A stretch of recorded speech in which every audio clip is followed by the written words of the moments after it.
কলেজে যাওয়ার জন্য রেডি হচ্ছি এমন সময় আম্মু বলল, আজ একটু তাড়াতাড়ি বাসায় ফিরিস।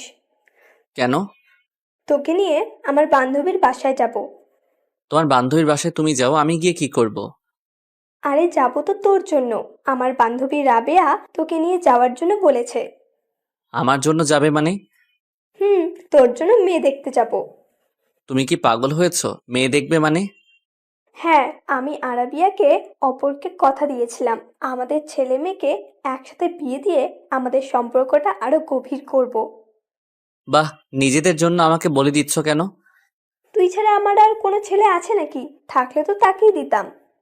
কিন্তু এটা কেমনে সম্ভব? আমি তো এখনো তোমার কাছ থেকে টাকা নিয়ে হাত খরচ চালাই।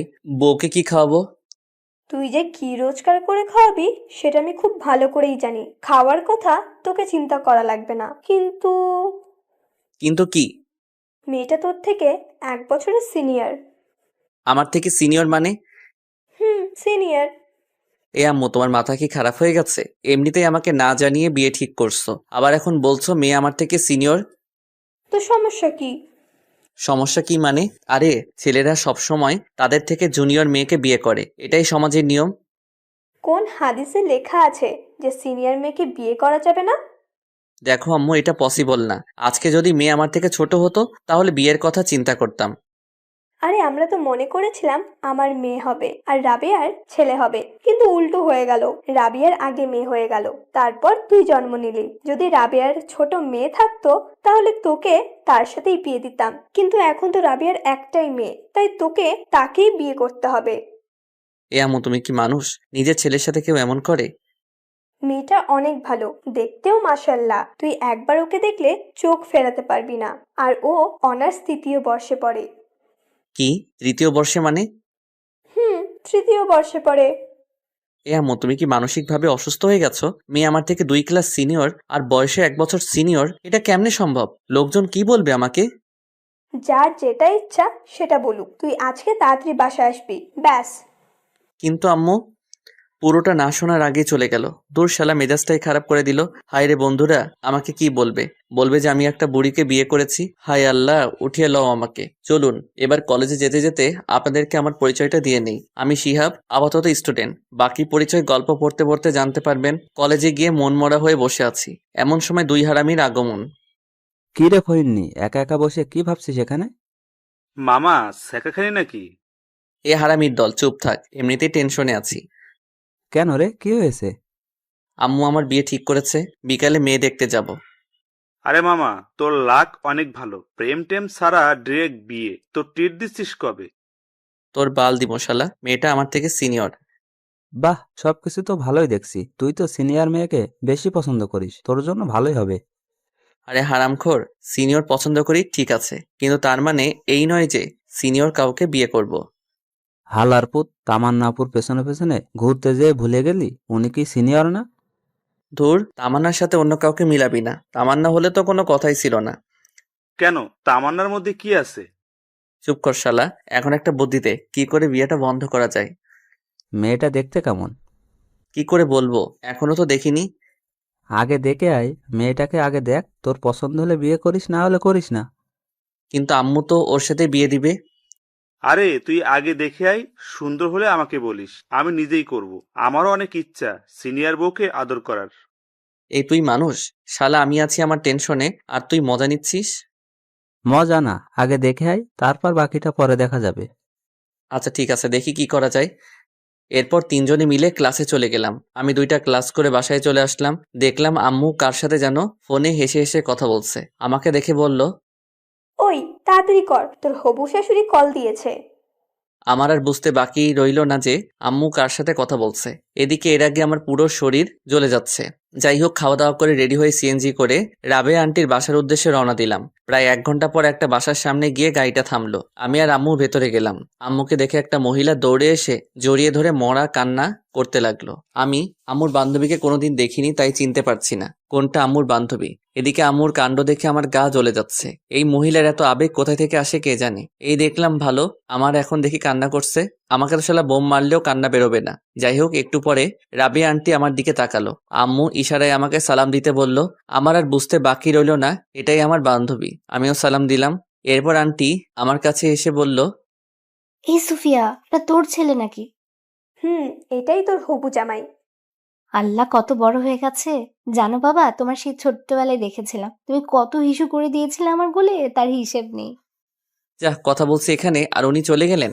আমি ছোটবেলায় কোথায় হিসু করেছি, কোথায় ইয়ে করেছি, হায় রে আল্লাহ, উঠাইয়া লও আমারে। যাই হোক, তারপর আমি রুমে এসে সোফায় বসে পড়লাম, আর আম্মু এবং রাবে আন্টি আমাকে রেখে কথা বলতে বলতে উপরে চলে গেল। আমি একাই অবলার মতো সোফায় বসে রইলাম, আমার পাশে কেউ নেই, একটু সহমর্মিতা দেখানোর জন্য। একটু পর আম্মু নিচে আসলো, নিচে এসে আমাকে বলল, এই, মুখ এমন করে রাখছিস কেন? একটু হাসি মুখে থাক। হায় রে আম্মু, তুমি তোমার ছেলের মন বুঝলে না, আমার কান্না আসছে এখানে। চুপ কর শয়তান, একটু পর বউ আসবে তোর সাথে দেখা করতে। আর কতক্ষণ লাগবে বউয়ের আসতে? তর সইছে না নাকি? একটু অপেক্ষা কর, বউ চলে আসবে। ওকে। এরপর আমি আবারও চলে গেলাম। আমি সোফার উপর একা একা বসে আছি, প্রায় ৪৫ মিনিট হয়ে গেল। কোথায় বউ আসবে, কোথায় কি, কাউকে তো দেখতে পাচ্ছি না। মহারানীর কোনো খবরই তো নেই। অনেকক্ষণ পর মহারানীকে দেখতে পারলাম। দেখলাম মহারানীটা উপর থেকে নিচে নেমে আসছে। মহারানীকে দেখে তো আমি পুরাই টাসকি খেয়ে গেলাম। আরে বুঝতে পারছেন না তো? ধুর, আপনারা কিভাবে বুঝবেন? আপনারা তো আর দেখছেন না। আরে এটা তো আর কেউ না, আমাদের তামান্না আপু, যার পিছনে পিছনে আমি এতদিন ঘোরাঘুরি করছিলাম। তার মানে তামান্নাই রাবেয়া আন্টির মেয়ে। আহা, তামান্না আমার বউ হবে, এ যেন মেঘনা চাইতে বৃষ্টি পাওয়ার মতো। যাই হোক, তামান্না একটা শাড়ি পরে এসেছে। আমি তো ওকে দেখে হাঁ করে তাকিয়ে রইলাম। আমার এমন হাঁ করে তাকিয়ে থাকা দেখে আম্মু আমাকে টোকা দিল। তারপর বাস্তবে ফিরে আসলাম। তামান্না এসে আমাকে চা দিল। আমার মনের মধ্যে তো তখন লাড্ডু ফুটছে। বিদ্যা বালানের গানটা মনের ভিতরে বাজতেছে, উলালা উলালা তুই মেরি ফ্যান্টাসি। তামান্না এসে আম্মুকে সালাম দিয়ে ভিতরে চলে গেল। আমিও সোফায় বসে রইলাম। আম্মু অনেকক্ষণ রাবে আন্টির সাথে বসে গল্প করলো। তারপর বিয়ের দিন তারিখ ঠিক করে বাসায় চলে আসলাম। বাসায় এসে আমি, সানি আর আয়মানকে গ্রুপ কল দিলাম। কিরে হারামির দল, কোথায় তোরা? কেন, কি হয়েছে? সেটা পরে বলবো, তাড়াতাড়ি করে রেস্টুরেন্টে আয়, তোদের ট্রিট দিব। ট্রিটের কথা শুনে দুজনে লেজ উঠিয়ে চলে আসলো। সন্ধ্যায় ওদের সাথে রেস্টুরেন্টে গেলাম। মামা, ঘটনা কি? হঠাৎ করে টিট? দোস্ত, কাম তো হয়ে গেছে। কি, মেয়ে পছন্দ হয়েছে নাকি? ঠিক বলেছিস। কিন্তু তুই তো বললি বিয়েটা করবি না। আরে সেটা তো আগে বলছিলাম, কিন্তু পাত্রীকে দেখার পর সবকিছু ঠিক হয়ে গেছে। তা পাত্রীটাকে? তোদের তামান্না আপু। আমাদের ক্যাম্পাসে তামান্নাপো নাকি, যার পিছনে পিছনে তুই কুত্তার মতো হাঁটতি? এই হালার পুত, চুপ কর। আমি কারো পিছনে ঘুরি নাই। আর হ্যাঁ, সেই তামান্নাই আম্মুর বান্ধবীর মেয়ে। সিরিয়াসলি দোস্ত, এইটা তো মেঘ না চাইতে বৃষ্টি আসার মতো। আজকে যা ইচ্ছা খেয়ে নে, টাকা আমি দিব। তো বিয়ে কবে?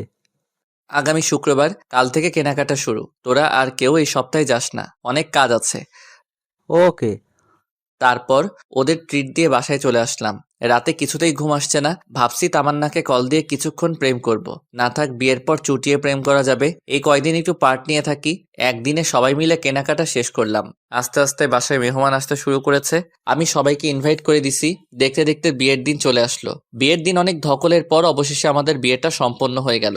আমি জানি, আর আইমান ছাদে বসে বসে গল্প করছি। এদিকে তামান্না বাসর ঘরে বসে আমার জন্য অপেক্ষা করছে। আমার তো আর এখানে দাঁড়িয়ে থাকতে ইচ্ছা করছে না, কিন্তু হারামিগুলো আমাকে যেতে দিচ্ছে না। রাত প্রায় 12টা। আমি এখনো ছাদে বসে বসে আড্ডা দিচ্ছি। এমন সময় আম্মু আসলো। কি রে, তুই এখানে বসে আছিস যে? তো কি করব? কি করবি মানে? যা, ঘরে যা। মেয়েটা সে কখন থেকে একা একা বসে আছে। আন্টি, আমরা ওকে অনেক বলেছি, কিন্তু আমাদের কথা শুনছে না। পুরোটা মিথ্যা। আমি সানির কথাগুলো শুনে ওর দিকে অবাক দৃষ্টিতে তাকালাম। তখন আম্মু বলল, যা, তাড়াতাড়ি ঘরে যা। ঠিক আছে যাচ্ছি, তুমি নিচে যাও। একটু পর আম্মু চলে গেল। আমি সানিকে একটা লাথি দিয়ে বললাম, এই হারামখোর, তুই আমাকে অনেকবার যেতে বলছিস তাই না? শালা, তোর জন্য আমি যেতে পারছি না, আর তুই বলছিস আমাকে যেতে বলছিলি? আরে মামা, রাগ করস কেন? আন্টিকে একটু পাম দিলাম আর কি। আচ্ছা ঠিক আছে, তুই বাসের ঘরে যা। ওকে, যাচ্ছি, দোয়া করিস দোস্ত। এই শোন। বল। মানে বিড়ালটা ভালো করে মারিস, তোর ক্ষমতা দেখিয়ে দিবি, না হলে গোটা পুরুষ জাতি তোকে ধিক্কার দিবে। চুপ কর হারামি, আমি যাচ্ছি। আচ্ছা ঠিক আছে, যা। যদি বেঁচে থাকিস তাহলে কাল দেখা হবে। আমি একটা হাসি দিয়ে নিচে চলে আসলাম। বাসর ঘরের সামনে দাঁড়িয়ে আছি, কেমন যেন ভয় লাগছে, আবার লজ্জাও। আহারে, নিজের ঘরে নিজের যাব আর সেখানে ভয় লাগছে। 1 কেজি সাহস নিয়ে দরজা খুললাম, ভিতরে গিয়ে দরজা বন্ধ করে দিলাম। তামান্নার দিকে তাকাতেই দেখলাম তামান্না কার সাথে যেন ফোনে কথা বলছিল। আমাকে দেখে ফোনটা রেখে দিল আর চুপচাপ বসে রইল। আমি গিয়ে ওর সামনে দাঁড়ালাম, ভাবছি সে হয়তো আমাকে সালাম করবে। অনেকক্ষণ দাঁড়িয়ে থাকার পরও দেখলাম সে বসে আছে। আমি মনে করছি আমি জুনিয়র, তাই হয়তো আমাকে সালাম করতে লজ্জা লাগছে, বা করবে না, যাক করা লাগবে না, একটা সালামে কিছু যায় আসে না। আমি গিয়ে খাটের উপর বসলাম, তখন তামান্না বলল, তোর সাথে আমার কিছু কথা আছে। বাহ, শুরুতেই তুই? আমি বললাম, কি কথা বলেন। আমি তোকে স্বামী হিসেবে মানতে পারবো না। মুহূর্তেই যেন আমার পায়ের নিচ থেকে মাটি সরে গেল। নিজেকে শক্ত করে বললাম, কেন পারবে না? আর সে কথা বিয়ের আগে বলেননি কেন? বলিনি কারণ আম্মুর কথার উপরে আমি কোনো কথা বলতে পারবো না। তাছাড়া বাবা অসুস্থ, এখন যদি বিয়েটা না করি তাহলে বাবা হয়তো আরো বেশি অসুস্থ হয়ে যাবে। আপনার মা বাবার কথা চিন্তা করে আমার লাইফটা নষ্ট করে দিলেন কেন?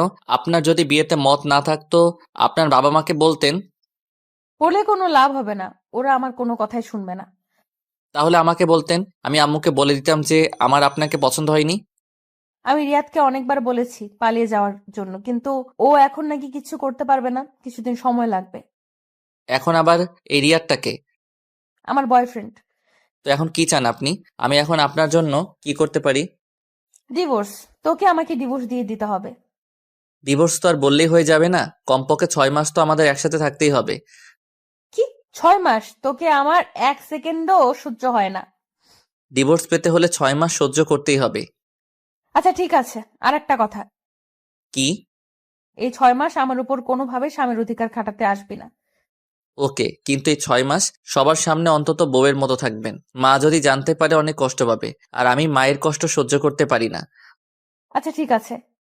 তারপর আমি রুম থেকে চলে যাচ্ছিলাম, এমন সময় আবারও তামান্না বলল, আই কই যাস? বাহিরে যাই। এখানে থেকে কি করব? না, তুই বাইরে যাবি না। কেন? বাইরে গেলে সবাই সবকিছু বুঝতে পারবে। বাহ, বুদ্ধি আছে দেখছি। এরপর আমি খাটে ঘুমাতে যাব, এমন সময় তামান্না আবারও চিৎকার দিয়ে বলল, আই কি করছিস? কেন ঘুমাবো না? তো খাটে কেন? তাহলে কোথায় ঘুমাবো? তুই খাটে ঘুমাতে পারবি না, সোফায় ঘুমা। কেন, খাটে ঘুমালে সমস্যা কি? বললাম না তোকে স্বামী হিসেবে মানি না, তাহলে এক খাটে দুজনে ঘুমাবো কেন? আমি আর কিছু না বলে একটা বালিশ সোফায় রেখে বারান্দায় চলে গেলাম। ভাবতে লাগলাম কোন অপরাধের কারণে আল্লাহ এত শাস্তি দিচ্ছে আমাকে। বাহিরে তাকিয়ে দেখি সবাই ব্যস্ত, বাবুর্চিটা এদিক ওদিক ঘোরাঘুরি করছে, আম্মুও সবার সাথে বসে গল্প করছে। কিছুক্ষণ দাঁড়িয়ে থেকে আমার রুমে চলে আসলাম, দেখলাম তামান্না কার সাথে যেন ফোনে কথা বলছে। আমাকে দেখে আবারও ফোনটা রেখে দিল। আমি লাইট বন্ধ করে ঘুমাতে যাব, এমন সময় আবারও তামান্না বলল, কিরে, লাইট অফ করছিস কেন? তো লাইট জ্বালিয়ে কেউ ঘুমায় নাকি? আমি তোকে বিশ্বাস করতে পারছি না, তুই লাইট দে। ধুর, এই ঘরেই থাকবো না। এই কই যাস? জাহান্নামে। আপনি তো আমাকে বিশ্বাস করছেন না, এখানে থেকে কি করব? আচ্ছা ডিম লাইট জ্বালিয়ে রাখ। আমি আর কিছু না বলে ড্রিম লাইটটা জ্বালিয়ে ঘুমিয়ে গেলাম। সকালে ঘুম ভাঙবে তামান্নার মায়াবী মুখটা দেখে। আহা, কি সুন্দর লাগছে দেখে, মনে হচ্ছে নিষ্পাপ একটা শিশু ঘুমাচ্ছে। হুমায়ুন আহমেদ বলেছিল, যে মেয়েকে ঘুমন্ত অবস্থায় সুন্দর দেখায় সেই প্রকৃত সুন্দরী। তামান্নাও সেই হুমায়ুন আহমেদের অজানা সুন্দরী পরী। কিছুক্ষণ তাকিয়ে থাকার পর ওর ঘুমটা ভেঙে যায়। আমাকে দেখার আগে আমি আবারও ঘুমিয়ে থাকার ভান করলাম। তামান্না উঠে ফ্রেশ হতে চলে গেল, আমিও উঠে নাস্তা করে বাহিরে চলে গেলাম। সানি আইমানকে গতকাল রাতের সব ঘটনা খুলে বললাম। সত্যি তামান্না তোর কাছে ডিভোর্স চাইছে? তো আমি কি মিথ্যা বলতেছি? তো এখন কি করবি? দেখা যাক, ডিভোর্স দেওয়া ছাড়া কোনো অপশন নাই। তোদের পরিচিত কোনো উকিল আছে? আমার কাকা আছে। আচ্ছা, আমি তোকে সব কাগজপত্র দিব, তুই তোর কাকার সাথে কথা বলে রাখ। ওকে চল, এখন মন খারাপ করে বসে থেকে লাভ নেই, একটু ঘুরে আসি। ঠিক বলছিস। আচ্ছা ঠিক আছে, চল তাইলে। সারাদিন ওদের সাথে ঘোরাঘুরি করে রাত 9টায় বাসায় আসলাম, দেখি আব্বু আম্মু সবাই রেগে আগুন হয়ে আছে। কি রে, তুই সারাদিন কোথায় ছিলি? এই তো সানিয়া আর আইমানের সাথে। মোবাইল ধরছিস না কেন? সাইলেন্ট ছিল। তোর মধ্যে কোনো সেন্স নেই? বাসায় নতুন বউ রেখে বাইরে ঘুরতে লজ্জা করে না? এমন বউ দিয়েছো যে আমার লাইফটা শেষ করে দিল। কি বললি? না কিছু না। খেতে আয়। খাবো না, বাইরে থেকে খেয়ে আসছি। আর কোনো কথা না বলে সোজা রুমে চলে গেলাম। গিয়ে দেখি তামান্না কার সাথে যেন ফোনে কথা বলছে। আমাকে দেখে ফোনটা রেখে দিল। ও এইসব কাণ্ড দেখে মাথায় পুরো রক্ত উঠে গেল। ও আমাকে দেখে বলল, এই ডিভোর্সের ব্যাপারে কিছু করলি? উকিলের সাথে কথা হইছে অন্তত 6 মাস একসাথে থাকতে। তোকে তো আমার 1 সেকেন্ডও সহ্য হয় না। না হলে এখানে আছেন কেন? চলে যান এখান থেকে। এতই যখন তারা বিয়ে করেছিলেন কেন? তোকে বিয়ে করতে আমার বইয়েই গেছে। নিজেকে কখনো আয়নায় দেখেছিস? ওর সাথে আমার যায়? ভদ্রভাবে কথা বলুন, এটা আমার বাসা, আপনার নয়। তোর বাসা থেকে আমাকে ধমকাচ্ছিস? লজ্জা হওয়া উচিত তোর। ধুরবাল, ভালো লাগে না। কেন যে এই ফালতু মেয়েকে বিয়ে করতে গেলাম কে জানে। রুম থেকে বের হয়ে সোজা ছাদে গেলাম। ছাদে অনেকক্ষণ বসে থাকার পর রুমে চলে আসলাম। এখনো দেখছি তামান্না কার সাথে যেন ফোনে কথা বলছে। আমাকে দেখে আরো হেসে হেসে কথা বলতে লাগলো। কিছু না বলেই বালিশ নিয়ে সোজা সোফায় ঘুমিয়ে পড়লাম। সকালে ঘুম থেকে উঠে দেখি তামান্না বিছানায় নেই, হয়তো ওয়াশরুমে গেছে। মোবাইলটা টেবিলের উপর রাখা। আমি তাড়াতাড়ি উঠে মোবাইলটা হাতে নিলাম। বাহ, লক করা নাই তো। ফোনটা হাতে নিয়ে সাথে সাথে মেসেজগুলো দেখতে লাগলাম। মেসেজগুলো দেখে আমার মাথা পুরো খারাপ হয়ে গেল। আমি নাম্বারটা নিয়ে নিলাম। দরজার আওয়াজ শুনে মনে হচ্ছে তামান্না আসছে। আমি ফোনটা রেখে তাড়াতাড়ি করে বাহিরে চলে গেলাম। এভাবেই তামান্না আর আমার দিনগুলো যেতে লাগলো। আমি কলেজে যাওয়া শুরু করলাম। পরের দিন থেকে তামান্নাও যায়। আম্মু বলেছে দুজনকে একসাথে যাওয়ার জন্য, কিন্তু তামান্না আমাকে পার্সোনালি নিষেধ করেছে। আর তাই দুজনে বাসা থেকে একসাথে বেরোলেও একসাথে কলেজে যাই না। সেদিন ক্লাস শেষ করে বাহিরে এসে দেখি তামান্না তার বন্ধুদের সাথে বসে আড্ডা দিচ্ছে আর অনেক হাসাহাসি করছে। আমার তো এসব দেখে রক্ত মাথায় উঠে গেল। আমি ওর কাছে গিয়ে বললাম, চলেন, কোথায় যাব? বাসায় যেতে হবে। তুই যা, আমি যাব না তোর সাথে। তুই করে বলাতে সবাই আমার দিকে হা করে তাকিয়ে আছে। আম্মু বলেছে আপনাকে সাথে নিয়ে বাসায় যেতে। ওই কুত্তা, তোকে না বলেছি আমার উপর স্বামীর অধিকার খাটাতে আসবি না? যা তুই তোর মাকে নিয়ে। মাকে নিয়ে একদম বাজে কথা বলবেন না। বললে কি করবি? আপনি বাসায় চলুন। তাই বলে আমি ওর হাতটা ধরে টেনে বাসায় নিয়ে আসতে চাই না। এমন সময় ঠাস করে আমার গালে একটা চড় বসিয়ে দিল। তোর সাহস কি করে হয় আমার হাত ধরার, বেয়াদব কোথাকার! এটা বলে তামান্না উঠে সেখান থেকে চলে গেল। আমি গালে হাত দিয়ে দাঁড়িয়ে রইলাম। পুরো ক্যাম্পাসের ছেলে মেয়ে সবাই আমার দিকে হা করে তাকিয়ে আছে। লজ্জায় মাথা কাটা গেল। আমি আর সেখানে দাঁড়িয়ে না থেকে পাশে একটা পার্কে এসে বসে রইলাম। এমন সময় তামান্না মোবাইল থেকে নেওয়া নাম্বারটার কথা মনে পড়লো। চিন্তা করলাম কল দেব, কিন্তু না, দিলাম না। নাম্বারটা সেভ করে নিলাম। নাম্বারটা সেভ করার সাথে সাথে ইমো অ্যাকাউন্ট চলে আসলো। তারপর ইমো অ্যাকাউন্টের প্রোফাইলে গিয়ে ছেলেটার ছবি দেখলাম। একটু হ্যান্ডসাম ছেলে, একটা বাইকের উপর বসে আছে। মনে হয় এই ছেলের সাথে তামান্নার রিলেশন চলছে। ছেলেটাকে দেখে আমার কেমন যেন মনে হলো প্লে বয়। আমি ছবিটা নিয়ে আমি আমার বন্ধুদের গ্রুপে ছবিটা দিয়ে দিলাম আর বললাম, যদি কেউ এই ছেলেকে কোথাও দেখে থাকেন তাহলে যেন সাথে সাথে আমাকে কল করে। তারপর সেখানে আরো কিছুক্ষণ থাকার পর বাসায় চলে গেলাম। বাসায় আসার সাথে সাথে আম্মু ঠাস করে একটা চর বসিয়ে দিল। আমি আবুলের মতো দাঁড়িয়ে রইলাম। মারলে কেন? বেশ করেছি, তোকে আরো মারা উচিত। কেন, কি করেছি আমি? লজ্জা করে না তোর বউ থাকা সত্ত্বেও অন্য একটা মেয়েকে নিয়ে পার্কে ঘুরতে যাস? মানে কে তোমাকে এসব কথা বলেছে? তোকে একটা মেয়ের সাথে দেখিনি? তামান্না তোকে নিষেধ করার জন্য তুই সবার সামনে তামান্নাকে চড় মারিসনি? এ কথা শুনে তো আমার মাথায় আকাশ ভেঙে পড়বে। আম্মু, আমার কথাটা শোনো। তুই কোনো কথা বলবি না, আর আমাকে আম্মু বলে ডাকবি না। আমি কখনো চিন্তাও করতে পারিনি যে তুই এত খারাপ হয়ে যাবি। আম্মু, এসব মিথ্যা। আমি জানি না, তুই আমার চোখের সামনে থেকে চলে যা, তোকে যেন আর না দেখি। ধুর, কার মুখ দেখে যে সকালে ঘুম থেকে উঠলাম। এমনি সকাল থেকে আমার সাথে যা যা ঘটছে, এদিকে আম্মু আমাকে বিশ্বাস করছে না। ব্যাগটা ঘাড়ে নিয়ে বাইরে চলে গেলাম। বাইরে এসে একটা জায়গায় বসে রইলাম। অনেক রাত হয়ে গেছে, কি করব কিছু বুঝতে পারছি না। রাতে বাসায় না গিয়ে সানির বাসায় চলে গেলাম। কি রে, রাতের বেলায় তুই এখানে? কেন, সমস্যা হচ্ছে নাকি? সমস্যা হলে বলে দিয়ে চলে যাই। আরে ধুর, সমস্যা হবে কেন? তোকে তো কোনোদিন ভুলেও বাসায় নিয়ে আসা যায় না। আজকে এভাবে চলে আসলি তাই বললাম আর কি। আচ্ছা বাদ দে, ভেতরে আয়। তারপর আমি সানির মা বাবাকে সালাম দিয়ে ভেতরে গিয়ে ব্যাগটা রেখে ফ্রেশ হলাম। ফ্রেশ হয়ে এসে দেখি বাবা বারবার কল দিচ্ছিল। আমি ফোনটা কেটে দিয়ে সুইচ অফ করে রাখলাম। একটু পর সানির মা এসে খাওয়ার জন্য দেখে গেল। তারপর খাওয়া দাওয়া শেষ করে রুমে চলে আসলাম। এবার সানি বলল। এবার বলতো কাহিনীটা কি? তারপর আমি সানিকে সবকিছু খুলে বললাম। আমার কথাগুলো শুনে সানি বলল, আচ্ছা তাহলে এই ঘটনা। হুম, আচ্ছা, তো কাকার সাথে ডিভোর্সের ব্যাপারে কথা বলেছিস? কিছুদিনের মধ্যে কাগজপত্র চলে আসবে। তুই একটু বলে সবকিছু তাড়াতাড়ি করতে বলতো। আচ্ছা ঠিক আছে।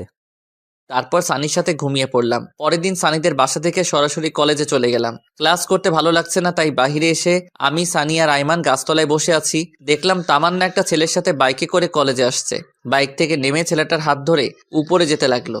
দেখে আমার মাথা খারাপ হয়ে গেল, কারণ সে তো এখনো আমার বউ, আমি তো এখনো ডিভোর্স দেইনি। ডিভোর্স হওয়ার পর সে যা খুশি তাই করুক, কিন্তু এখন কেন এসব করতে হবে? রাগে আমার শরীরের লোমগুলো দাঁড়িয়ে গেল। আমি সেখান থেকে উঠে তামান্নার দিকে যেতে লাগলাম। কি রে, কই যাস? এই তো একটু আসছি। দাঁড়া, আমরাও আসছি। ওকে। তারপর সবাই একসাথে তামান্নার কাছে গেলাম। তামান্নার কাছে গিয়ে বললাম, কি ব্যাপার, আপনি এই ছেলের হাত ধরে আছেন কেন? আমি কার হাত ধরবো না ধরবো সেটা আমার ব্যাপার, তোর কি? অবশ্যই আমার সমস্যা, ভুলে যাবেন না এখনো আপনি আমার স্ত্রী। তোকে আমি স্বামী হিসেবে মানি না। তোকে বলেছি না আমার উপর স্বামীর অধিকার খাটাতে আসবি না। আপনি না মানলেও আমার কিছু করার নেই, কারণ আপনি এখনো আমার স্ত্রী। আমাদের এখনো ডিভোর্স হয়নি। আমি যা বলবো আপনাকে তাই শুনতে হবে। যদি না চলি কি করবি? দেখবেন কি করতে পারি। দেখা তুই কি করতে পারবি। তাই বলে আমি তামান্নার দিকে আস্তে আস্তে এগোতে লাগলাম, আর সে পিছাতে লাগলো। আমি তার কাছে গিয়ে তামান্নার পাশে থাকার ছেলেটাকে একটা ঘুষি মারি। আমার কর্মকাণ্ড দেখে সবাই হা করে তাকিয়ে আছে। ছেলেটার কলার চেপে ধরলাম। এই শালার পুত, কি নাম তোর? লজ্জা করে না অন্যের বউয়ের সাথে প্রেম করতে? তুই জানিস আমি কে? তুই আমেরিকার প্রেসিডেন্ট হলেও আমার দেখার টাইম নাই। তোকে যদি আর একবার তামান্নার সাথে দেখি তাহলে তোর খবর আছে। তুই আমার গায়ে হাত তুলছিস না? দেখ তোর কি হাল করি। তাই বলে পকেট থেকে ফোনটা বের করে কাকে যেন ফোন করতে গেল। তখন আমি ওর হাত থেকে মোবাইলটা কেড়ে নিয়ে একটা আছাড় মেরে ভেঙে ফেললাম। তারপর আরো একটা ঘুষি মারলাম। এবার ওর ঠোঁট কেটে রক্ত বেরোতে লাগলো। সানিয়া রাইমান আমাকে সেখান থেকে টেনে নিয়ে গেল। তামান্না আমায় রেগে যাওয়া দেখে ভয়ে কাঁপতে লাগলো। সানিয়া রাইমানের সাথে নিচে চলে আসলাম। তারপর কলেজের পিছনে গিয়ে অনেকক্ষণ বসে রইলাম। কিছুই ভালো লাগছে না, কলেজ ছুটি হয়ে গেছে। সানিয়া, আমি আর রাইমান বসে রইলাম। অনেকক্ষণ পর আমরাও উঠে হাঁটা দিলাম। পরে সানিয়া রাইমানের থেকে বিদায় নিয়ে বাসার দিকে রওনা দিলাম। ওরাও ওদের বাসায় চলে গেল। দুপুরবেলা রাস্তায় মানুষজন খুব একটা বেশি নেই, একেবারে নেই বললেই চলে। খেয়াল করলাম দুইটা ছেলে সিগারেট টানতে টানতে আমার পিছনে আসতে লাগলো। আর একটু সামনে যাওয়ার পর আরেকটা গলি থেকে 4 জন বেরিয়ে আসলো, দেখতে মাস্তান টাইপের। সবাই একসাথে আমার পিছু পিছু আসতে লাগলো। হঠাৎ করে একটি ছেলে পিছন থেকে আমার ঘাড়ে হাত রেখে চাপ দেয়। তাই দেখে আমি পিছনে তাকাই। আগুন আছে, সিগারেট খাবো? সরি, আমি ওসব খাই না। আইসে আমার লক্ষ্মী ছেলে, ওইসব খায় না। কি ব্যাপার, আপনাদের সমস্যা কি? আমার কোনো কথার উত্তর না দিয়ে একটা ছেলে আমার কাছে এসে আমার মুখটা চেপে ধরে, আর বাকি সবাই আমার উপর ঝাঁপিয়ে পড়ে। একা ছিলাম তাই সবার সাথে পেরে উঠতে পারিনি। ওরা সবাই অনেক বাজেভাবে আমাকে মারে। 2 জন আমার হাত ধরে রাখে, আর বাকিরা আমার গালে, বুকে, পেটে ঘোরাতে থাকে। মুখ দিয়ে রক্ত পড়ছে। আমি ওদের মার সহ্য করতে না পেরে শুয়ে পড়লাম। দেখলাম তামান্না আর ওই ছেলেটা বাইক নিয়ে আসলো। ছেলেটা সবাইকে বলল, মরে গেলে নদীতে নিয়ে গিয়ে লাস্টে ফেলে দিস। তাই বলে ওরা চলে গেল। তামান্না ছেলেটার কথা শুনে হাসতেছে। এরপর দুজনে বাইক নিয়ে চলে গেল। এমন সময় হঠাৎ করে একটা ছেলে লাঠি দিয়ে আমার মাথায় আঘাত করে। এরপর আমি সেন্সলেস হয়ে পড়ে যাই। এরপর আমার আর কিছু মনে নেই। আমার জ্ঞান ফেরার পর নিজেকে হাসপাতালে আবিষ্কার করলাম। দেখলাম আইমান আর সানি পাশে বসে আছে। এখন কেমন লাগছে? মোটামুটি ভালো। আম্মু কই? আন্টি এতক্ষণে এখানে ছিল। আমরা তাকে জোর করে বাসায় পাঠিয়ে দেই। এই 2 দিন আন্টি এখানে থেকে থেকে তিনিও অসুস্থ হয়ে গেছেন। তার মানে 2 দিন পর আমার জ্ঞান আসলো। শরীরের প্রত্যেকটা অঙ্গ ব্যথা করছে। অনেক কষ্টে উঠে বসলাম। তারপর ওদেরকে বললাম, তামান্না এসেছিল কি? একবার এসেছিল, ওর বাবা নাকি অসুস্থ, সেখানে চলে গেছে। ও আচ্ছা। তো তোর এই অবস্থা কি করে হলো? এই, তুই কি বলছিস? ও ঠিক মতো কথা বলতে পারছে না, আর তুই ঘটনা জিজ্ঞেস করছিস? আচ্ছা তোরা সবাই বাসায় চল, বাসায় গিয়ে তোদের সবকিছু বলবো। এখন বাসায় যাওয়া যাবে না, ডাক্তার বলেছে তোকে হাসপাতালে আরো 2 দিন থাকতে হবে। এখানে থাকতে ভালো লাগছে না, আমাকে একটা কল দে, আজকেই এখান থেকে চলে যাব। তারপর আম্মু হাসপাতালে আসলো। আম্মু এসে আমাকে জড়িয়ে ধরে কান্নাকাটি করতে লাগলো।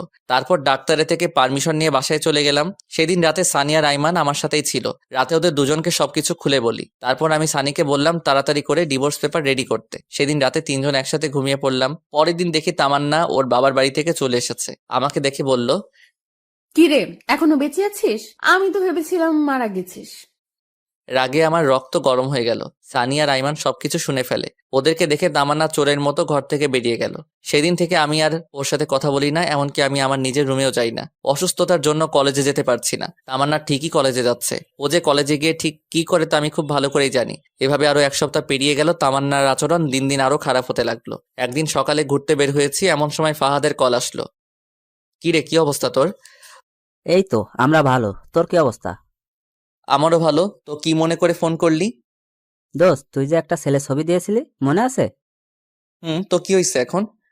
ওই ছেলেটাকে দেখলাম পার্কে একটা মেয়ে নিয়ে বসে আছে। আরে কি বলিস, কোন পার্কে? তারপর ফাহাদ আমাকে ঠিকানা দিল। ঘড়ির দিকে তাকিয়ে দেখি 11টা বাজে। তার মানে তামান্না কি কলেজের নাম করে পার্কে ঘুরতে গেছে? কেমন যেন খারাপ লাগছে। বিয়ের পর স্বামীকে রেখে অন্য ছেলের সাথে কেউ ঘুরতে যায়, আর ছেলেটা কেমন একটা বিবাহিত মেয়েকে নিয়ে ঘুরতে যায়। অথচ মা এসব কথা শুনে আমাকে সন্দেহ করে না। না, এত কিছু ভেবে লাভ নাই, এখন চুপচাপ পার্কে যাই। তারপর ওদের দুজনের কিছু ছবি তুলে নিয়ে আম্মুকে দেখাতে হবে, তাহলে ডিভোর্সটা দিতে খুব সুবিধা হবে। তাড়াতাড়ি পার্কে গেলাম, ফাহাদ সেখানে দাঁড়িয়ে আছে। তারপর ফাহাদ ও আমি দুজন পার্কের ভেতরে চলে গেলাম।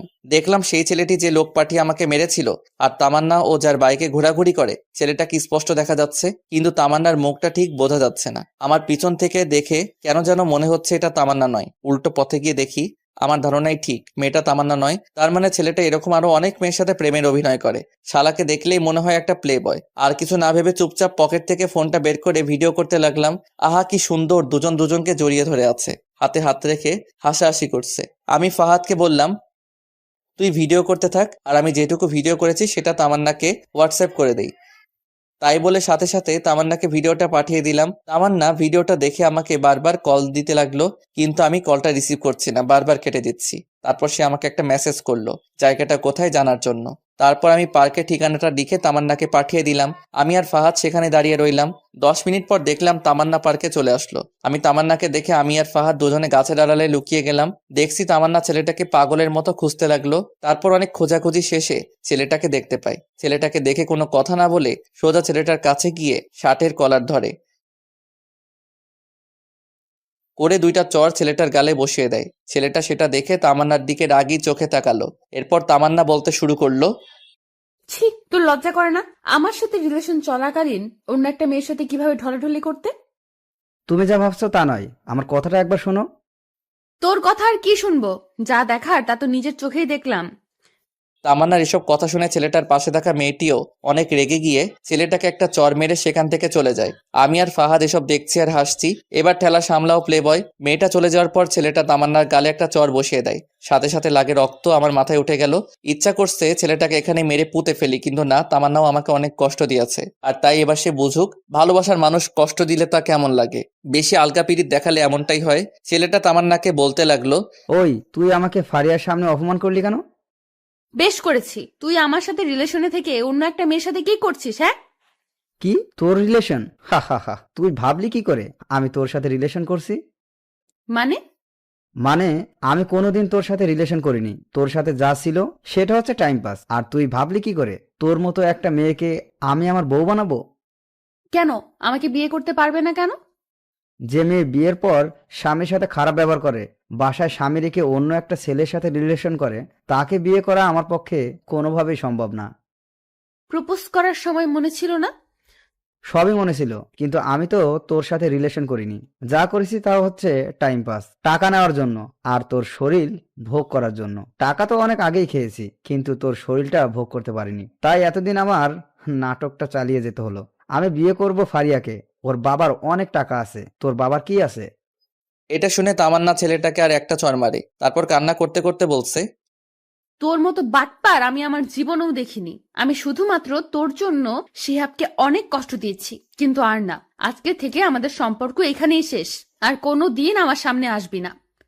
এটা বলে তামান্না কাঁদতে কাঁদতে বাসায় চলে যায়। আর এদিকে ছেলেটা গালে হাত দিয়ে আবুলের মতো দাঁড়িয়ে আছে। তামান্না কথা ভেবে খুব খারাপ লাগছে। বেচারি খুব ভালোবাসতো ছেলেটাকে। আবার আমার অনেক ভালো লাগছিল যে ফকির নিয়ে আমার সাথে অনেক বাজে ব্যবহার করেছে। এবার ঠেলা বোঝ, আর কিছুদিন অপেক্ষা কর, আমিও তোকে ডিভোর্স দিয়ে দিব। তখন বুঝবি এই শিহাব তোর জীবনে কতটা গুরুত্বপূর্ণ ছিল। যাই হোক, আমি ফাহাদকে ধন্যবাদ দিলাম, কারণ সে আজকে খবরটা না দিলে ছেলেটা হয়তো তামান্নার সাথে ফিজিক্যাল রিলেশন করতো। আল্লাহ বাঁচাইছে। আল্লাহ যা করে ভালোর জন্যই করে। তারপর পকেট থেকে ফোনটা বের করে আমার বন্ধুদের সবাইকে একটা মেসেজ ফরওয়ার্ড করলাম, দুপুরে সবাই রেস্টুরেন্টে আসিস, আমি আজকে ট্রিট দিব। মেসেজটা পেয়ে সবাই লেজ উঠিয়ে রেস্টুরেন্টে তাড়াতাড়ি চলে আসলো। এরপর সবাই মিলে খাওয়া দাওয়া করলাম।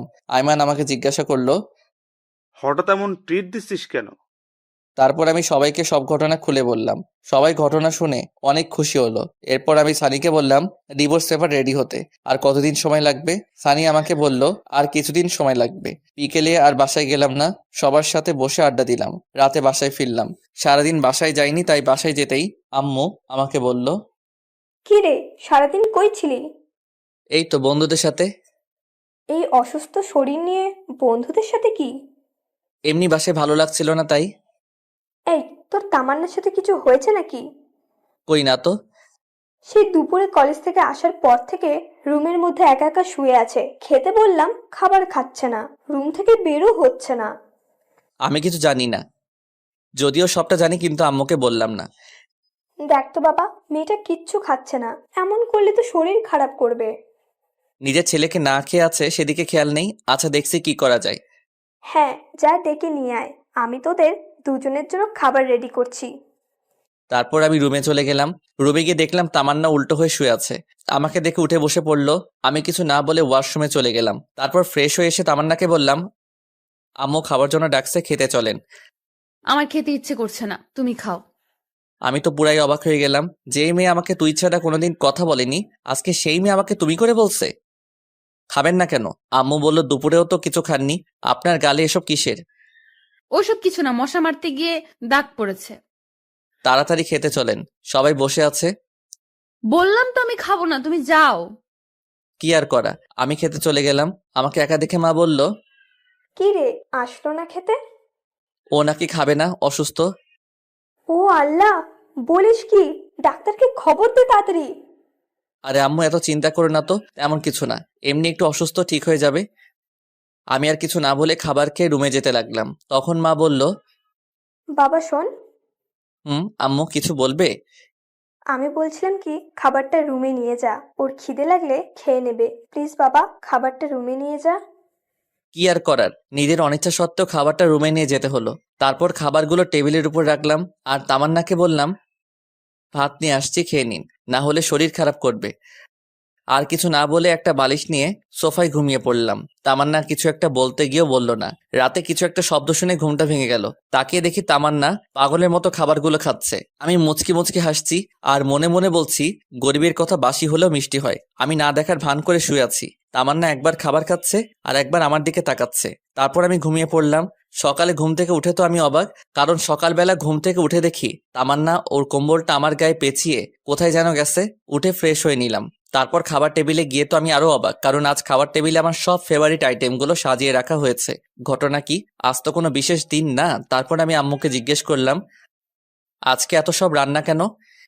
তামান্না নিজের হাতে আজ সব রান্না করেছে, শুধুমাত্র তোর জন্য। এ কথা শুনে আমি একটু চমকে গেলাম।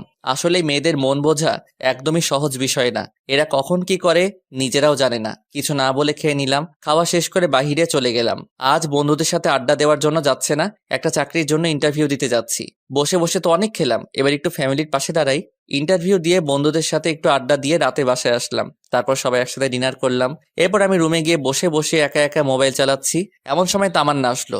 আমি উঠে ছাদে চলে গেলাম। ছাদে বসে বসে কিছুক্ষণ গান শুনলাম। তারপর রুমে এসে দেখি তামান্না এখনো বসে আছে। কি ব্যাপার, আপনি এখনো ঘুমাননি? একটু পরে ঘুমাবো, তোমাকে একটা কথা বলবো তো তাই। বলেন। আমাকে আর আপনি করে বলতে হবে না, তো কি বলবো? এখন থেকে তুমি করে বলবে। No thanks. তারপর খাট থেকে বালিশ নিয়ে সোফায় ঘুমাতে যাব, এমন সময় তামান্না আবারও বলল, সোফায় না ঘুমাইলে হয় না? সোফায় না ঘুমালে কোথায় ঘুমাবো? এখন থেকে তুমি খাটে ঘুমাবে। কেন, আপনার বকা খাওয়ার জন্য নাকি চর খাওয়ার জন্য? দেখেন, আমারও একটা পার্সোনালিটি আছে। শুনো শিহাব, এতদিন যা কিছু করেছি তার জন্য সরি। আমি আর কিছু না বলে সোফায় গিয়ে ঘুমিয়ে পড়লাম। তুই কি ভেবেছিস তোর নরম নরম মিষ্টি কথায় আমি পটে যাব? তুই এখনো শিয়াবকে চিনিসনি। আমি তোকে অনেক ভালোবাসতাম, কিন্তু আমি যখনই তোর কাছে যেতাম তখনই অপমান ছাড়া আর কিছু পাইনি। যাক, এত কিছু ভেবে লাভ নেই, ঘুমিয়ে পড়ি। রাতে কারো গোঙানির শব্দে ঘুমটা ভেঙে গেল। ড্রিম লাইটের আলোয় রুমের মধ্যে সবকিছু একটু একটু দেখা যাচ্ছে। দেখলাম তামান্না শুয়ে শুয়ে কান্না করছে। ও কান্না করুক, তাতে আমার কি? আমি বালিশটা কানের উপর চাপা দিয়ে ঘুমিয়ে পড়লাম। সকালবেলা কারো নরম হাতের স্পর্শে ঘুমটা ভেঙে গেল। হালকা চোখ খুলে দেখি তামান্না আমার মাথায় হাত বুলাচ্ছে। আমিও না বোঝার ভান করে ঘুমিয়ে আছি। একটু পর সে উঠে গোসল করতে চলে গেল। গোসল করে এসে আমাকে ডাকতে লাগলো। ঘুম থেকে উঠে আমিও ফ্রেশ হয়ে নিলাম। সকালবেলা নাস্তা করে শুয়ে শুয়ে ফেসবুকিং করছি, এমন সময় আয়মান কল দিয়ে বলল, দোস্ত, তোর চাকরিটা হয়ে গেছে? আমি খবরটা শুনে অনেক খুশি হয়ে গেলাম। যাক, এতদিন একটু পরিবারের পাশে দাঁড়াতে পারবো। আব্বু আম্মু দুজনকে খবরটা দিলাম, দুজনেই বেশ খুশি। তামান্নাকে কিছুই বললাম না। তারপর সানিয়া রাইমানের সাথে আড্ডা দিয়ে রাতে বাসায় ফিরলাম। বাসায় ফিরতেই তামান্না আমাকে বলল, কংগ্রেচুলেশন। কংগ্রাচুলেশন কেন? নতুন চাকরি পেয়েছো তাই। ও আচ্ছা, ধন্যবাদ। পরের দিন সকালে ঘুম থেকে উঠে নাস্তা করে রেডি হয়ে অফিসে চলে গেলাম। আজ অফিসের প্রথম দিন, অনেক ভালো লাগলো। অফিসের কলিগের সাথে পরিচিত হলাম, বসের সাথে পরিচিত হলাম। এক কথায় দিনটা অনেক ভালো কাটলো। এইভাবে আরো 10টি দিন কেটে গেল। তামান্না বারবার আমার কাছে আসতে চাই, আমার সাথে কথা বলতে চাই, কিন্তু আমি ওর সাথে কথা বলি না, কারণ অতীতের কথাগুলো আমি এখনো ভুলি নাই। তামান্নার জন্য আমি এতদিন কলেজে যাই নাই বললেই চলে। সেদিন কলেজে সবার সামনে অপমান করার পর থেকে আর কলেজে যাই না, শুধু পরীক্ষাটা দিয়ে চলে আসি। পরের দিন অফিসে যাচ্ছি, এমন সময় আম্মু এসে বলল, কি রে, অফিসে যাচ্ছিস? কিছু বলবে? হ্যাঁ, বলছিলাম কি, তামান্নার মা ফোন করেছিল, সে নাকি একটু অসুস্থ, তাই তামান্নাকে ওর মা যেতে বলেছে। তো যাক না, আমি কি বারণ করেছি? না মানে, আমি বলছিলাম কি, তুই যদি দিয়ে আসতি তাহলে খুব ভালো হতো। আমি কিভাবে দিয়ে আসবো? অফিসে দেরি হয়ে যাবে তো। হবে না, তামান্না রেডি আছে, প্লিজ বাবা তুই একটু ওকে নামিয়ে দিয়ে যা। কি আর করার, অনিচ্ছা সত্ত্বেও আম্মুর কথা শুনে তামান্নাকে নিয়ে বেরিয়ে পড়লাম। একটা সিএনজি নিলাম। তামান্না আর আমি পাশাপাশি বসে আছি, কিন্তু কেউ কারোর সাথে কোনো কথা বলছি না। তামান্নার মুখ দেখে বুঝতে পারছি সে কিছু বলতে চায়, কিন্তু বলতে পারছে না। তাই দেখে আমি বললাম, কিছু বলবেন কি? তোমার অফিস কখন শেষ হবে? 4টায়, কাজের চাপ থাকলে দেরি হতে পারে। আচ্ছা, একটা কথা বলি। জি, বলেন। তোমার অফিসে কি মেয়ে কলিগ আছে? হ্যাঁ, 5 জন আছে, 2জন আমার পাশেই বসে। ও আচ্ছা। কথা বলতে বলতে তামান্না তো বাসার সামনে চলে আসলাম। তামান্নাকে তামান্নাদের বাড়িতে নামিয়ে দিয়ে আসতে যাব, এমন সময়, বাসায় আসবে না? না, আমার অফিসে দেরি হয়ে যাচ্ছে। তাহলে অফিসে সে এসো। না, আর কারো অপমান সহ্য করব না। এমনিতেই অনেক অপমান সহ্য করেছি। কলেজে যাওয়া বন্ধ করে দিছি, আপনি ভেতরে যান। তামান্না কিছু বলতে চাইছিল, কিন্তু আমি ওর কথা না শুনে সিএনজি ড্রাইভারকে বললাম গাড়ি টান দিতে। তারপর সোজা অফিসে চলে গেলাম। সারাদিন অফিস করে বিকালে আড্ডা দিয়ে বাসায় গেলাম।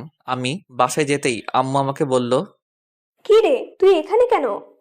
তো কোথায় যাব? তামান্নাদের বাসায় যাসনি? আমাকে কি পাগলা কুত্তায় কামড়াইছে? ভালো লাগছে না, খাবার দাও তো। তোমার কথা রাখতে গিয়ে আজ আমার জীবন তেজপাতা হয়ে গেল। কি বললি? কিছু না, খাবার দাও তাড়াতাড়ি, আমি ফ্রেশ হয়ে আসছি। আচ্ছা আয়। তারপর ফ্রেশ হয়ে এসে খাওয়া দাওয়া করে রুমে গিয়ে শুয়ে রইলাম। আহ, কি শান্তি! কতদিন পর আজ একটু শান্তি করে বিছানায় ঘুমাবো। এতদিন এই ফকিন্নির জন্য বিছানায় ঘুমাতে পারিনি। মনে হচ্ছে 20টা বছর খাটে ঘুমাই না। শুয়ে শুয়ে গান শুনছি, এমন সময় একটা অচেনা নাম্বার থেকে কল আসলো। আসসালামু আলাইকুম, কে বলছেন? আমি। আরে, এই আমিটা কে? আরে, আমি তামান্না বলছি। ও আচ্ছা, তো এটা আবার কার নাম্বার? আমার একটা কাজিনের নাম্বার। তুমি ঠিক মতো খাইছো? হ্যাঁ, খাইছি। আপনি খাইছেন? হুম। আচ্ছা, এখন আপনার আম্মু কেমন আছে? জি, ভালো। আচ্ছা, তাহলে এখন ফোনটা রাখি, ঘুমাবো, খুব ঘুম পাচ্ছে। ওকে। কল কেটে দিয়ে ভাবছি হঠাৎ এত কেয়ার নিচ্ছে কেন। মেয়ে মানুষকে বিশ্বাস করতে নাই, এদের মনে কখন কি চলে তা নিজেরাও জানে না। যাই হোক, তামান্না যে আস্তে আস্তে আমার প্রতি দুর্বল হচ্ছে সেটা আমি ঠিকই বুঝতে পারছি। এভাবে আরো 1 সপ্তাহ কেটে গেল। আমি আরামসে বিছানায় খাওয়া দাওয়া করে অফিসে যাই আর বন্ধুদের সাথে আড্ডা দেই। তামান্নার সাথে আর কথা বলি না। যদি সে নিজে থেকে কল দেয় তাহলে হাই হ্যালো ছাড়া অতিরিক্ত কোনো কথা হয় না। সেদিন অফিসে কাজ করছি, সানি এমন সময় কল করলো। কি রে, কি অবস্থা তোর? এই তো ভালো, তোর কি অবস্থা? আছি রে, বেকার মানুষের আর কি অবস্থা। আচ্ছা শোন, যে জন্য কল করেছিলাম, বল। তোর ডিভোর্স পেপার রেডি হয়ে গেছে। বিকেলে পুকুর পাড়ে আসিস, পেপারটা নিয়ে যাস। ধন্যবাদ দোস্ত। শুকনো ধন্যবাদ দিতে হবে না, টিপ দিতে হবে। আচ্ছা ঠিক আছে, তাহলে আইমানকেও সাথে নিয়ে আসিস। আচ্ছা ঠিক আছে।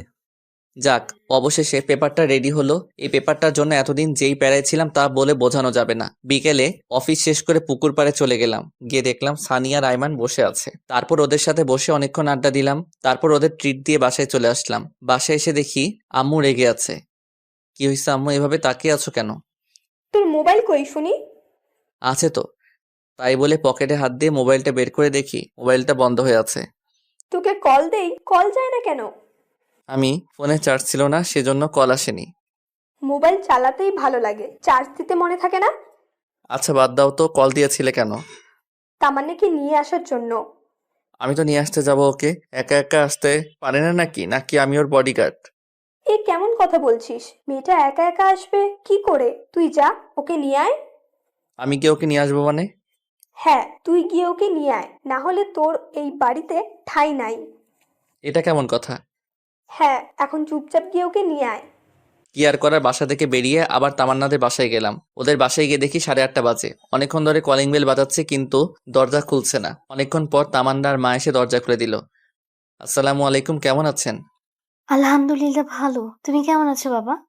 আলহামদুলিল্লাহ ভালো। তামান্না উপরে আছে, যাও। ইচ্ছা না থাকা সত্ত্বেও উপরে চলে গেলাম। গিয়ে দেখলাম তামান্না রেডি হয়ে বসে আছে। আমি ওকে বললাম, রেডি হইছেন? আম্মা ফোন করেছিল, কিন্তু তুমি আসতে এত দেরি করলে কেন? অফিস থেকে আসতে একটু দেরি হয়ে গেছে। আচ্ছা চলুন। এখন না, পরে যাব, আগে খাওয়া দাওয়া করে নেই। বাসায় গিয়ে খাবো। না, এখান থেকে খেয়ে বাসায় যাব, আম্মু সব রান্না করেছে। কি আর করার, খাওয়া দাওয়া করে বাসার উদ্দেশ্যে রওনা দিলাম। সিএনজির ভিতরে কেউ কারোর সাথে কথা বলছিলাম না। মনে মনে ভাবতে লাগলাম, আজ থেকে আর আরাম করে খাটে ঘুমাতে পারবো না। একটু পর বাসায় আসলাম। বাসায় এসে দেখি বাসার সব লাইট অফ করা। দরজায় টোকা দেওয়ার আগে দরজা খুলে গেল। বাসার ভিতরে সব লাইট বন্ধ। তারপর আম্মুকে অনেকবার ডাকলাম, ধুর কোনো সারা শব্দ নাই। অনেক চিন্তায় পড়ে গেলাম, কোনো অঘটন ঘটলো না তো? তামান্না ভয়ে আমার হাত চেপে ধরে রাখলো। আমি পকেট থেকে মোবাইলটা বের করে লাইট জ্বালাতে যাব, এমন সময় আমাদের দুজনকে অবাক করে দিয়ে অনেকগুলো লাইট একেবারে চলে গেল। এরপর সানি, আইমান আর আম্মু একসাথে বলে উঠলো, happy birthday to you, happy birthday dear Tamanna, many many happy returns of the day. Day. আমি তো পুরাই টাসকি খেয়ে গেলাম। এসব কে করলো, কখন করলো আর কিভাবে করলো? আমি তো এই 2 ঘন্টা আগে বাসায় ছিলাম, কই তখন তো কিছুই ছিল না। আমি শুধু ভাবছি আর তামান্না আম্মুকে বলল, আম্মু, আপনি কি করে জানলেন আজকে আমার জন্মদিন? আর এত কিছুই বা কে করলো? সবাই একসাথে আমাকে দেখিয়ে দিল। আমি তো আবার টাসকি খেয়ে গেলাম। যাই হোক, তারপর সবাই মিলে কেকটা কাটলাম। কেক কেটে তাহলে আমাকে একটু খাইয়ে দিল। তারপর আমিও ওকে খাইয়ে দিলাম। একা একা সবাই খেয়ে নিলাম। সবাই মিলে অনেক মজা করলাম। এরপর সানি, আইমান আর আম্মু তামান্নাকে অনেকগুলো গিফট দিল। আমি বাকি রইলাম। সানি তামান্নাকে বলল, আমি আমার গিফট কাল সকালে দেব। আমি তো নির্বাক হয়ে দাঁড়িয়ে রইলাম। এরপর আমি সানি আর আইমান ছাদে চলে গেলাম। ছাদে গিয়ে আমি সানিকে বললাম, কিরে তোরা এত কিছু কিভাবে জানলি?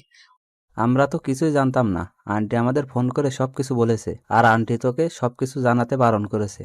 ও আচ্ছা, এই সানি তুই যে বললি আমি কাল সকালে ওকে গিফট দিব, ওকে আমি কি গিফট দিব? আরে বেটা, তামান্না তোর কাছে কি চেয়েছিল? ডিভোর্স, তাই না? আর ডিভোর্স পেপার তো রেডি হয়ে গেছে। কাল সকালে ডিভোর্স পেপার তামান্নাকে দিবি, আর এটাই হবে ওর সব থেকে বড় উপহার।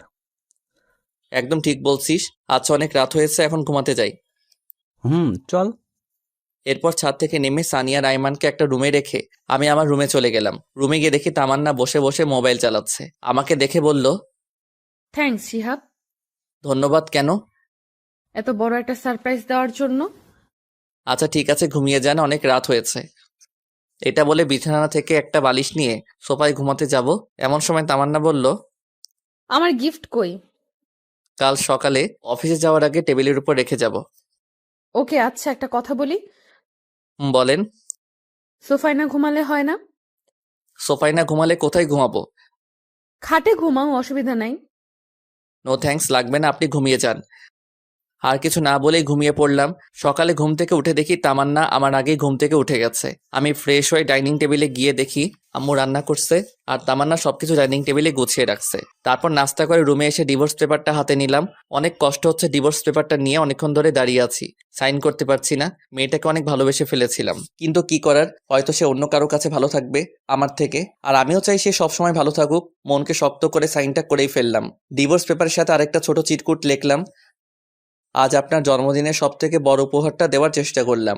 আমি জানি এই উপহারটা আপনার জন্য সব থেকে বেস্ট, যেটা আপনি আমার থেকে চেয়েছিলেন। আশা করি আপনিও সাইনটা করে দিবেন। দোয়া করি সবসময় ভালো থাকবেন, আর পারলে আমাকে মাফ করে দিবেন আপনাকে অনেক কষ্ট দেওয়ার জন্য। আর আমি চাই আপনি সবসময় ভালো থাকেন। এরপর চিরকুট আর ডিভোর্স পেপার টেবিলের উপর রেখে অফিসে চলে গেলাম। অফিসে যাওয়ার পথে অনেক পুরাতন একটা বন্ধুর সাথে দেখা, তারপর তার সাথে অনেকক্ষণ আড্ডা দিলাম। বন্ধুর সাথে আড্ডা দেওয়াতে অফিসে যেতে 20 মিনিট দেরি হলো। এরপর দেরিতে অফিসে যাওয়ার জন্য বসের অনেক ঝাড়ি শুনতে হলো। রাগে মোবাইলটা সাইলেন্ট করে রেখে কাজ করতে শুরু করি। অন্য দিনের তুলনায় আজকে একটু কাজের চাপ বেশি, কিন্তু কিছুই করার নাই। বেশি বাড়াবাড়ি করলে চাকরি থেকে বের করে দেওয়া হবে। বিকেলবেলা অফিস শেষে পকেট থেকে মোবাইলটা বের করতেই আমি পুরো অবাক হয়ে গেলাম। আম্মু 122টা কল দিয়েছে। তামান্নার আম্মুও অনেকগুলো কল দিয়েছে। সানি, আইমানের কোনো মেসেজ গুলো দেখে আমি তো আরো অবাক। একসাথে এতগুলো মেসেজ, এতগুলো কল, ব্যাপারটা কি কিছুই তো বুঝতেছি না। আর এতগুলো কল SMS আসলো, আমি টেরই পাইলাম না। মোবাইলটা হাতে নিয়ে দেখি তামান্না আম্মু আবার ফোন দিছে। হ্যালো। কোনো কথা বলছে না, শুধু কান্না করছে। তারপর আমি কলটা কেটে আমার আম্মুর কাছে কল দিলাম। আম্মু কল ধরছে না। এখন কি করব কিছুই তো বুঝতে পারছি না। আবার আইমানকে কল করলাম। হ্যালো দোস্ত, কি অবস্থা? কিরে, তোর এতবার কল দিলাম, কল ধরিস না কেন? আসলে অফিসে কাজের চাপ একটু বেশি তো তাই। তো এখন কোথায় আছিস? এই তো 3 রাস্তার মোড়ে আছি। তাড়াতাড়ি মোহাম্মদ আলী হাসপাতালে চলে আয়। কেন, কার কি হয়েছে? তামান্না সুসাইড করতে নিছিল, আমরা সবাই মিলে ওকে হাসপাতালে নিয়ে আসছি। কি, সুইসাইড করতে নিছিল ও? মানে দাঁড়া, আমি এখনই আসছি। তাড়াতাড়ি আয়। তাই বলে আমি ফোনটা রেখে হাসপাতালের দিকে রওনা দিলাম। কেমন যেন টেনশন লাগছে। তামান্না হঠাৎ করে সুইসাইড করতে গেল কেন? হাসপাতালে গিয়ে দেখি আম্মু, তামান্নার আম্মু, সানি আর আয়নার বাইরে বসে আছে। আমাকে দেখে সবাই উঠে দাঁড়ালো, আর আম্মু তো এসে আমাকে একটা ঠাস করে চড় মারলো। আমি আবুলের মতো গালে হাত দিয়ে দাঁড়িয়ে রইলাম। একটু পর তামান্নার আম্মু বলল, বাবা, তোমার সাথে কি তামান্নার কিছু হয়েছে? কই, আমার সাথে তো কিছু হয়নি। তাহলে ও সুইসাইড করতে গেল কেন? আমি মাথা নিচু করে দাঁড়িয়ে আছি। আম্মু এসে বলল, তোকে এতবার কল করলাম, কল ধরিস না কেন? অফিসে কাজের চাপ ছিল, তাই মোবাইলটা সাইলেন্ট করে রেখেছিলাম। লাগবে না তোর চাকরি করা। আজকের পর থেকে তুই আর চাকরি করতে যাবি না। আর তুই আমাকে মিথ্যে বলছিস কেন? আমি কি মিথ্যা বলছি? তামান্না এতদিন তোর সাথে যা যা করেছে আমাকে জানাসনি কেন? তোমাকে এসব কে বলেছে? আম্মু সানি আর আইমানের দিকে দেখিয়ে দিল। আমি বুঝে গেলাম ওরাই আম্মুকে সব ঘটনা বলে দিছে। সানি, পাড়া, আইমানের দিকে আমি রাগী দৃষ্টিতে তাকালাম। ওরা নিচের দিকে তাকিয়ে আছে। এমন সময় ডাক্তার এসে বলল, রোগীর জ্ঞান ফিরেছে। এটা শুনে আম্মু আর তামান্নার আম্মু ভিতরে চলে গেল।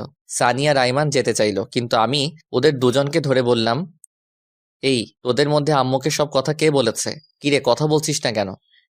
আমরা দুজনেই বলেছি। কেন বলছিস? জানিস আম্মু কত কষ্ট পাবে এখন? কারণ তামান্নাকে আম্মু পছন্দ করে, আমার সাথে বিয়ে দিয়েছে। আন্টিকে না বলে উপায় ছিল না। আন্টি আমাদের যেভাবে চাপের মুখে ফেলে রেখেছিল, তাতে আমরা না বলে কোনো উপায় খুঁজে পাইনি। সরি দোস্ত। দূর শালা। দোস্ত, একটা কথা বলি। কি কথা বল? দোস্ত, তামান্নাকে ডিভোর্সটা না দিলে হয় না? মনে হয় ওকে ডিভোর্সটা না দেওয়াই ভালো। কেন, তোর হঠাৎ এমনটা মনে হলো কেন? দেখ, তামান্না তোকে আগে ইগনোর করতো, অবহেলা করতো, কিন্তু এখন তো সে তোর প্রতি দুর্বল হয়ে গেছে। আস্তে আস্তে তোকে ভালোবাসতে শুরু করেছে। দেখছিস না, ডিভোর্স পেপার পাওয়ার সাথে সাথে সে সুইসাইড করতে গেছিল। দোস্ত, সানি ঠিক কথাই বলেছে। আমারও তাই মনে হয়। ওকে ডিভোর্স দিস না। এই সব কিছুই ছিল মনে মনে। আসলে তামান্নাকে বোঝাতে হবে ভালোবাসার মানুষের থেকে কষ্ট পেলে কেমন লাগে, তাই ওকে আরো কিছু কষ্ট পেতে হবে। আচ্ছা, ওইসব পরে দেখা যাবে। শোন, তামান্নাকে আরো কিছু শাস্তি দিতে হবে। আমার সাথে যেসব করেছে তার ফল ওকে পেতেই হবে। তুই এই অবস্থায় ওকে শাস্তি দিতে চাচ্ছিস? এই অবস্থায় ওকে কিভাবে শাস্তি দিবি? সময় হলেই সবকিছু দেখতে পারবি। এখন এসব না ভাবলেও চলবে। আমরা 3 জন কথা বলছি, আমাকে সবাই আম্মু বাহিরে আসলো। বাহিরে এসে আমাকে বলল, এই হারামজাদা, তোর মনে কি একটু দয়া মায়া নেই? মেয়েটা যে এখন কেমন আছে একটু খবর নেওয়া যায় না? আয় ভেতরে আয়, তামান্না তোকে ডাকছে। আম্মুর কথা শুনে আমরা 3 জনে ভিতরে গেলাম। আমি ভিতরে গিয়ে তামান্নার মাথার কাছে বসলাম। আমাকে দেখে একটু অভিমান করে মাথাটা অন্যদিকে ঘুরিয়ে নিল। এরপর আম্মু সবাইকে ইশারা করলো বাহিরে যেতে। আম্মুর কথায় সবাই বাহিরে চলে গেল। ভেতরে আমি আর তামান্না রইলাম। দুজনে চুপ করে বসে আছি, কেউ কোনো কথা বলছি না। দুজনে চুপ থাকার পর আমি নীরবতা দেখে বললাম, এখন আপনার কি অবস্থা? সেটা কারো না জানলেও চলবে। কথা শুনে বুঝলাম মেয়েটা আমার উপর অনেক অভিমান করে আছে। সমস্যা নাই বালিকা, দেখতে থাকো। তোমার জন্য আরো কত কি অপেক্ষা করছে, সামনে যে আরো কত কি হতে যাচ্ছে সেটা আমি নিজেও জানি না। কিছুক্ষণ পর আমি আবারও বললাম, রাগ করেছেন? রাগ করার মানুষ থাকলে তো রাগ করব। আমার কি রাগ করার মানুষ আছে নাকি? আচ্ছা বাদ দেন, এই কাজটা কেন করতে গেলেন সেটা বলেন। তুই কি কিছুই বুঝিস না? আপনি কেন সুইসাইড করতে নিয়েছিলেন সেটা আমি কি করে জানবো? যা, তোর কিছুই বুঝতে হবে না। তুই এখানে কেন এসেছিস? এখান থেকে চলে যা। আমি মারা গেলে তো সব থেকে বেশি তুই খুশি হতি। সবাই আপনাকে দেখতে আসতে বলেছে, তাই দেখতে আসছি। কি? সবাই দেখতে আসতে বলছি, তাই তুই আমাকে দেখতে আসছিস? তার মানে তুই আমাকে মন থেকে দেখতে আসিসনি? আচ্ছা এইসব বাদ দেন তো, জন্মদিনের উপহারটা কেমন লাগছে আপনার? অনেক ভালো। উপহারটা পাওয়ার খুশির ঠেলায় তো নিজের জীবনটা দিয়ে দিতে চাইছিলাম, কিন্তু পারলাম না। খুশি হননি কেন? আজ থেকে তো আপনি মুক্ত। এখন থেকে নিজের ইচ্ছা মতো চলতে পারবেন, প্রেম করতে পারবেন, ঘুরতে যেতে পারবেন। ডিভোর্স পেপারে সাইন করতে গিয়ে তোর কি একটু বুক কাঁপেনি? না, আমি শুধু আপনার ইচ্ছাটা পূরণ করতে চাইছি। তুই জীবনেও আমাকে বুঝবি না। আমার কাউকে বুঝতে হবে না। আমরা কথা বলছি, আমার সময় আম্মু এসে বলল, কি রে, তোদের কথা বলা শেষ হয়েছে? আমরা তো কথাই বলি নাই, কথা শুরুই হয় নাই, শেষ হয় নাই, কথা শেষ হবে কি করে? সুফিয়া তামান্নাকে আমার বাসায় নিয়ে যায়, কিছুদিন আমার বাসায় রেখে তারপর পাঠিয়ে দেব। তুই যেটা ভালো মনে করিস। বাহ, দুজনের বন্ধুত্ব টিকিয়ে রাখার জন্য মাঝখানে আমাকে বলি দেওয়া হলো। আমি কেবিন থেকে বের হয়ে যাচ্ছি, আসার সময় আম্মু বলল, কি রে, তুই কোথায় যাস? বাসায় যাচ্ছি। আবার কোথায় যাব? যা, তামান্নাকে ওদের বাসায় দিয়ে আয়। আমি কিছু না বলে চুপচাপ দাঁড়িয়ে আছি, সেটা দেখে আম্মু আবার বলল, কি রে, আমি কি বলছি কথা কানে যায় না? আরে দিয়ে আসবো তো, সমস্যা নাই, কিন্তু তুমি এমন করছো কেন? চুপচাপ গিয়ে একটা সিএনজি নিয়ে আয়। তারপর আমি আর কিছু না বলে বাহিরে গিয়ে একটা সিএনজি থেকে নিয়ে আসলাম। তারপর আমি তামান্নার আম্মু সিএনজিতে উঠে ওদের বাসার উদ্দেশ্যে রওনা দিলাম। সানি আর আইমানকে বললাম আম্মুকে ঠিকমতো বাসায় পৌঁছে দিতে। গাড়ির মধ্যে কেউ কোনো কথা বলি না। গাড়ি থেকে নেমে তামান্নাকে ধরে ধরে বাসার ভিতরে নিয়ে যাচ্ছি, কিন্তু ফকিন্নিটা হাঁটতে পারছে না। ইচ্ছা না থাকা সত্ত্বেও ওকে কোলে নিতে হলো। তারপর ওকে কোলে করে নিয়ে ওর রুমে রেখে আসলাম। বাহ, ফকিন্নিটার মনে মনে লাড্ডু ফুটছে। আমিও খুশি, কখনো ওকে এভাবে স্পর্শ করিনি। কিন্তু জানো, তুমি তো জানো না তোমার জন্য আমি কি পরিমাণ বাস রেডি করতেছি। বাস থেরাপি দিয়েই আমি তোমার অহংকার মাটিতে লুটাবো। তুমি টেরও পাইবা না আমি কি জিনিস। যাই হোক, বাসের ভিতরে নিয়ে আমি তামান্নাকে রুমে নিয়ে গিয়ে খাটের উপর শুয়ে দিলাম। ও আল্লাহ গো, মেয়েদের এত ওজন আগে জানা ছিল না। দেখলে মনে হয় ফু দিলে বাতাস উড়ে যাবে, কিন্তু আজ কোলে নিয়ে বুঝতে পারলাম এত ওজন কি বলবো। তামান্নাকে খাটে রেখে আমি হাঁপাতে লাগলাম। আমার এমন অবস্থা দেখে তামান্না হাসতে লাগলো। যাই হোক, ওকে বাসায় রেখে আমি চলে আসতে লাগলাম। এমন সময় পিছন থেকে ডাক দিয়ে তামান্না বলল, শিহাব, জি কিছু বলবেন? বলছি আমি আজকে না গেলে হয় না? না, আমাকে বাসায় যেতেই হবে, অফিস থেকে আসছি, এখনো ড্রেস চেঞ্জ করিনি। আচ্ছা, তো কিছু খাইছো কি? না, খাবার সময় পাইনি, বাসায় গিয়ে খাবো। এখান থেকে খেয়ে যাও। No thanks. আর কিছু না বলে সোজা হাঁটা দিলাম। তামান্নার আম্মু অনেকবার করলো থেকে যেতে, কিন্তু আমি না করে দিয়ে বিদায় নিয়ে বাড়িতে চলে আসলো। তারপর বাসায় এসে ফ্রেশ হয়ে নাস্তা করে শুয়ে পড়লাম। এভাবে আরো কিছুদিন কেটে গেল। এর মধ্যে আমি আর তামান্নার সাথে কোনো যোগাযোগ করিনি। মাঝে মাঝে তামান্না আমাকে কল দিত, কিন্তু আমি ধরতাম না। কিছুদিন পর সকালবেলা হঠাৎ অফিসে যাওয়ার জন্য রেডি হচ্ছি, এমন সময় আম্মু এসে বলল, কি রে, অফিসে যাচ্ছিস? হ্যাঁ, কিছু বলবে? তোর অফিস কয়টায় ছুটি? বিকাল 4টায়, তবে কাজের চাপ বেশি হলে দেরি হতে পারে। না, বলছিলাম যে অনেক দিন হলো মেয়েটাকে দেখি না। যদি অফিস শেষে তামান্নাকে বাড়ি নিয়ে আসতি। সরি আম্মু, আমি পারবো না। যার আসার সে নিজেই আসবে। এটা কেমন কথা? একটা মেয়ে একা একা কি করে আসবে? যেভাবে খুশি সেভাবে আসবে, আমি কিছু জানি না। যদি তোমার এতই দেখতে ইচ্ছে করে তাহলে তুমি গিয়ে নিয়ে আসো। যা, তোরা না লাগবে না, আমার মেয়েকে আমি নিয়ে আসবো। তোমার যা ইচ্ছে তাই করো, আমার কি। আর কিছু না বলে বাসা থেকে বেরিয়ে গেলাম। এরপর একটা সিএনজি নিয়ে সোজা অফিসে গেলাম। বিকালে অফিস শেষ করে বন্ধুদের সাথে আড্ডা দিয়ে বেশ রাত করে বাসায় ফিরলাম। বাসায় এসে দেখি তামান্না চলে এসেছে। আমি কিছু না বলে ফ্রেশ হয়ে রুমে গিয়ে শুয়ে পড়লাম। একটু পর তামান্না এসে বলল, শিহাব, তুমি আমাকে ভুলেই গেছো। একটাবার খবর নাও না, আমি কেমন আছি, কি করছি। মনে রাখার জন্য কি কোনো চুক্তিপত্র হয়েছে নাকি যে আপনাকে মনে রাখতে হবে? আচ্ছা বাদ দাও, খাবার রেডি, খেতে এসো। আমি খাবো না, বাইরে থেকে খেয়ে আসছি, আপনারা খেয়ে নিন। তাহলে আর কিছু না বলে রুম থেকে চলে গেল। আমি রুমে শুয়ে শুয়ে ফেসবুকিং করছি। একটু পর তামান্না আসলো। দেখে মনে হয় খাওয়া দাওয়া শেষ করে আসলো। রুমে এসে আমার সামনে বারবার হাঁটাহাঁটি করছে, তাই দেখে আমি ওকে বললাম, আপনি এখানে কেন এসেছেন? মানে? মানে আপনি এই বাসায় কেন এসেছেন? আপনার চাওয়া পাওয়া তো আমি পূরণ করে দিয়েছি, আবার কি? তুমি এভাবে কথা বলছো কেন? বললাম তো আগের ঘটনার জন্য আমি সরি। এসব বলে লাভ নাই। আপনি ডিভোর্স চাইছেন, আমি ডিভোর্স দিয়ে দিছি। এখন থেকে আপনি আপনার মতো আর আমি আমার মতো। আমি এসব মানি না। আমি আম্মুকে ছাড়া থাকতে পারবো না। আম্মু যেদিন নিজে আমাকে বাড়ির থেকে বের করে দিবে আমি সেদিন চলে যাব। আমি আর কিছু না বলে শুয়ে শুয়ে মোবাইল চালাচ্ছি। একটু পর তামান্না এসে বিছানায় উঠতে লাগলো। আমি তা দেখে ওকে বললাম, এই কি করছেন আপনি? কেন ঘুমাবো না নাকি? ঘুমাবেন ঠিক আছে, কিন্তু খাটে কি? আপনি মনে হয় ভুলে গেছেন এটা আমার রুম, আমার খাট, তাই আপনি আমার খাটে ঘুমাতে পারবেন না। তো কোথায় ঘুমাবো? যেখানে খুশি ঘুমাও, কিন্তু বিছানায় ঘুমাতে পারবেন না। তাহলে আমি একটা বালিশ তামান্নার হাতে দিলাম। তামান্না বালিশটা নিয়ে সোফায় গিয়ে শুয়ে পড়লো। এখন দেখো কেমন লাগে সোফায় ঘুমাতে।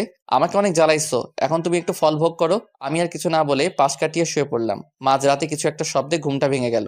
ঘুম ভাঙতেই তাকিয়ে দেখি তামান্না নাক টেনে কান্না করছে। তাই নাকি? আমি বললাম, এ আপনার সমস্যা কি? এসব ন্যাকা কান্না মানে কি? তোমার এত কিছু জানতে হবে না। আমার জানার কোনো প্রয়োজন নাই। আপনি অন্য কোথাও গিয়ে কাঁদেন, এখানে না। সকালে আমার অফিস আসছে, ঘুমাতে হবে। আমার ঘুমে ডিস্টার্ব হচ্ছে। আমি বারণ করে পরে তামান্না কান্না করেই যাচ্ছে। আর একবার ন্যাকা কান্না করলে কিন্তু একটা লাথি দিয়ে সোফা থেকে ফেলে দিব। যত সব আজাইরা। তামান্না আর কিছু না বলে ওয়াশরুমের দিকে চলে গেল।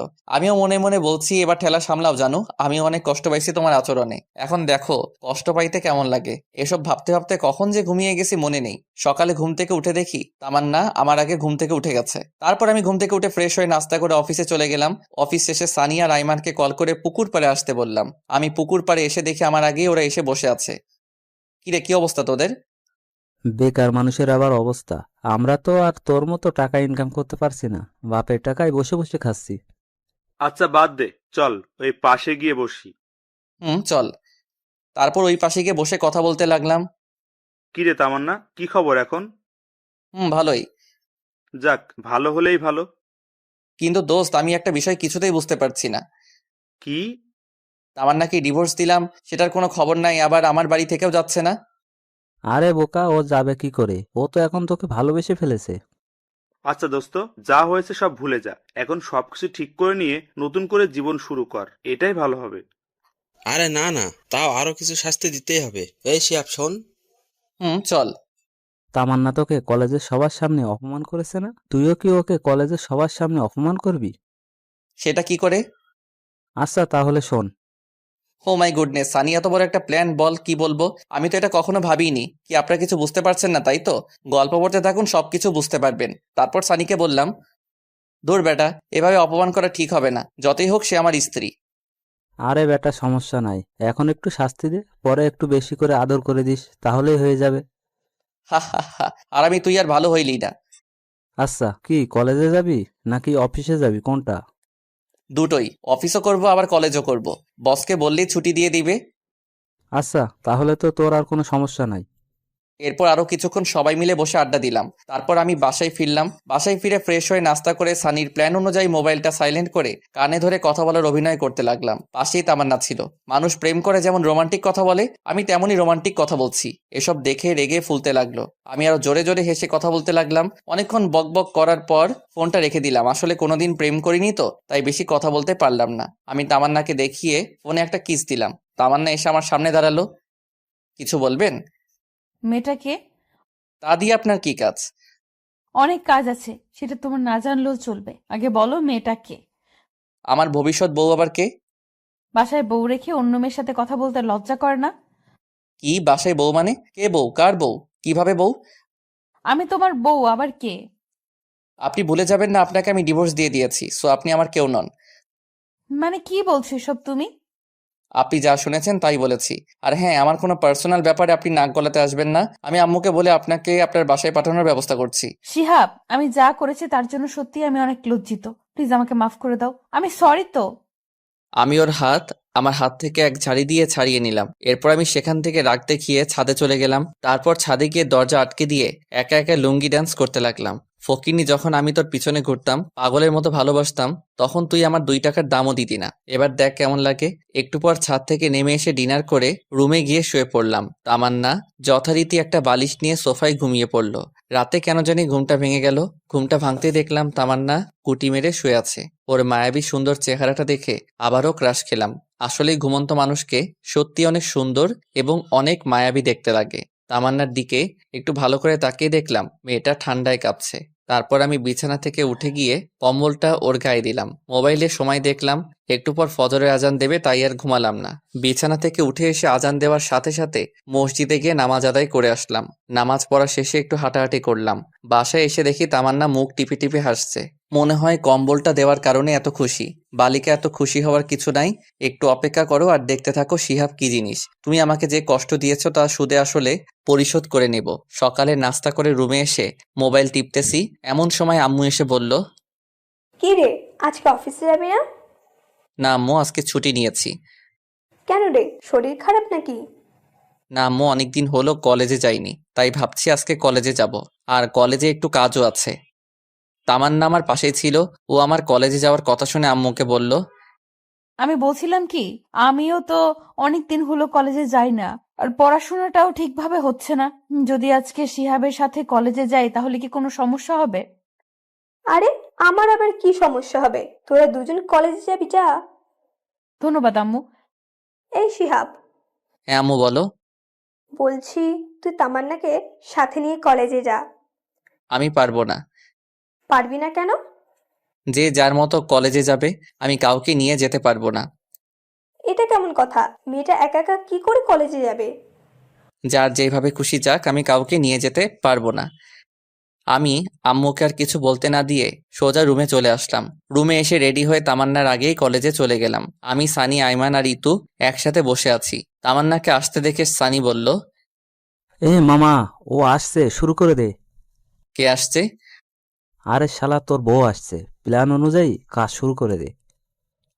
এরপর আমি আর ইতু বসে বসে দুজন দুজনের হাত ধরে হেসে হেসে কথা বলছি। ইতু প্ল্যান অনুযায়ী আমার হাত ধরে বসে আছে। তামান্না তো আমাদেরকে দেখে রাগে ফুলতে লাগলো। তামান্না আমাদের কিছু না বলে সোজা উপরে চলে গেল। আমরা তো সবাই হাসতে হাসতে শেষ। আমরা কেউই আজ ক্লাস করিনি। সবাই বসে বসে আড্ডা দিচ্ছি। তামান্না উপর থেকে বারবার আমাদের দিকে তাকাচ্ছিল। আমি অভিনয়টা বেশ ভালো করে চালিয়ে যাচ্ছি না?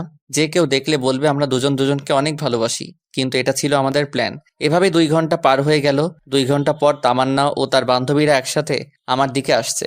সানি আর আইমান ওদের দেখে গান গাইতে লাগলো।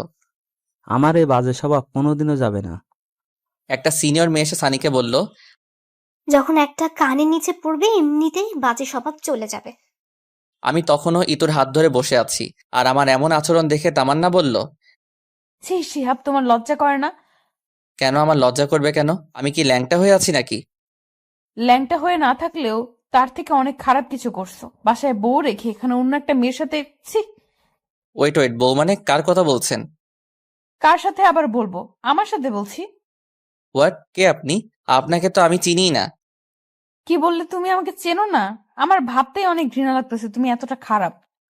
আপনার লজ্জা করে না একটা জুনিয়র ছেলের পিছনে পিছনে ঘুরতে? আপনাকে তো আমি পাত্তাও দেই না, তাহলে কেন বারবার আমার পিছনে আসেন? এতক্ষণে পুরো ক্যাম্পাসের ছেলে মেয়ে সবাই আমাদের দিকে তাকিয়ে আছে। তামান্না তো লজ্জায় মাথা নিচু করে আছে। দেখলাম ওর চোখের কোণায় পানি। কান্না করতে করতে কলেজ থেকে বাইরে চলে গেল। আমার নিজেরও একটু খারাপ লাগছে। ব্যাপারটা আসলে একটু বাড়াবাড়ি হয়ে গেছে।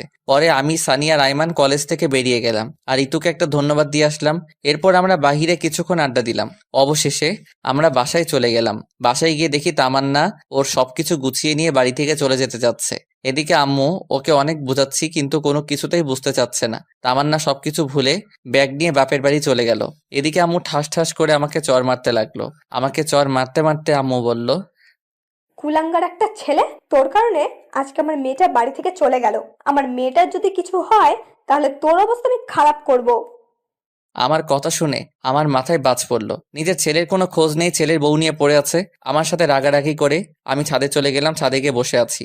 আমার অনেক খারাপ লাগছে, কারণ আজকে একটু বেশি বাড়াবাড়ি হয়ে গেছে। কিন্তু কি করব, ও আমার সাথে যা যা করেছে তার ফল ওকে পেতেই হবে। কিন্তু মনে হচ্ছে ওর সাথে একটু বেশি করে ফেলেছি। কি করব কিছুই বুঝতে পারছি না। সানিকে একটা কল দিলাম। কিরে, কই তুই? এই দুপুরবেলা বাসা ছাড়া কই থাকবো? কোনো সমস্যা হয়েছে নাকি? হ্যাঁ, সমস্যা তো একটা হয়েছে। আবার কি সমস্যা হলো?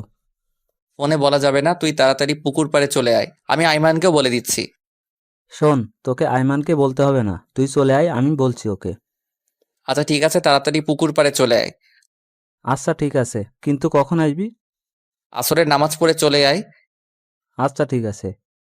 এখন ফোনটা রেখে ছাদ থেকে নিচে চলে আসি। নিচে এসে দেখি আম্মু না খেয়ে আমার জন্য টেবিলে খাবার রুমে চলে গেছে। আমি আম্মুর রুমে গিয়ে আম্মুকে বললাম, কি ব্যাপার আম্মু, খাবে না? তোর খাবার তুই খা, আমি আমার মেয়েকে ছাড়া খাবো না। এই মহা যন্ত্রণা দূর আর ভালো লাগে না।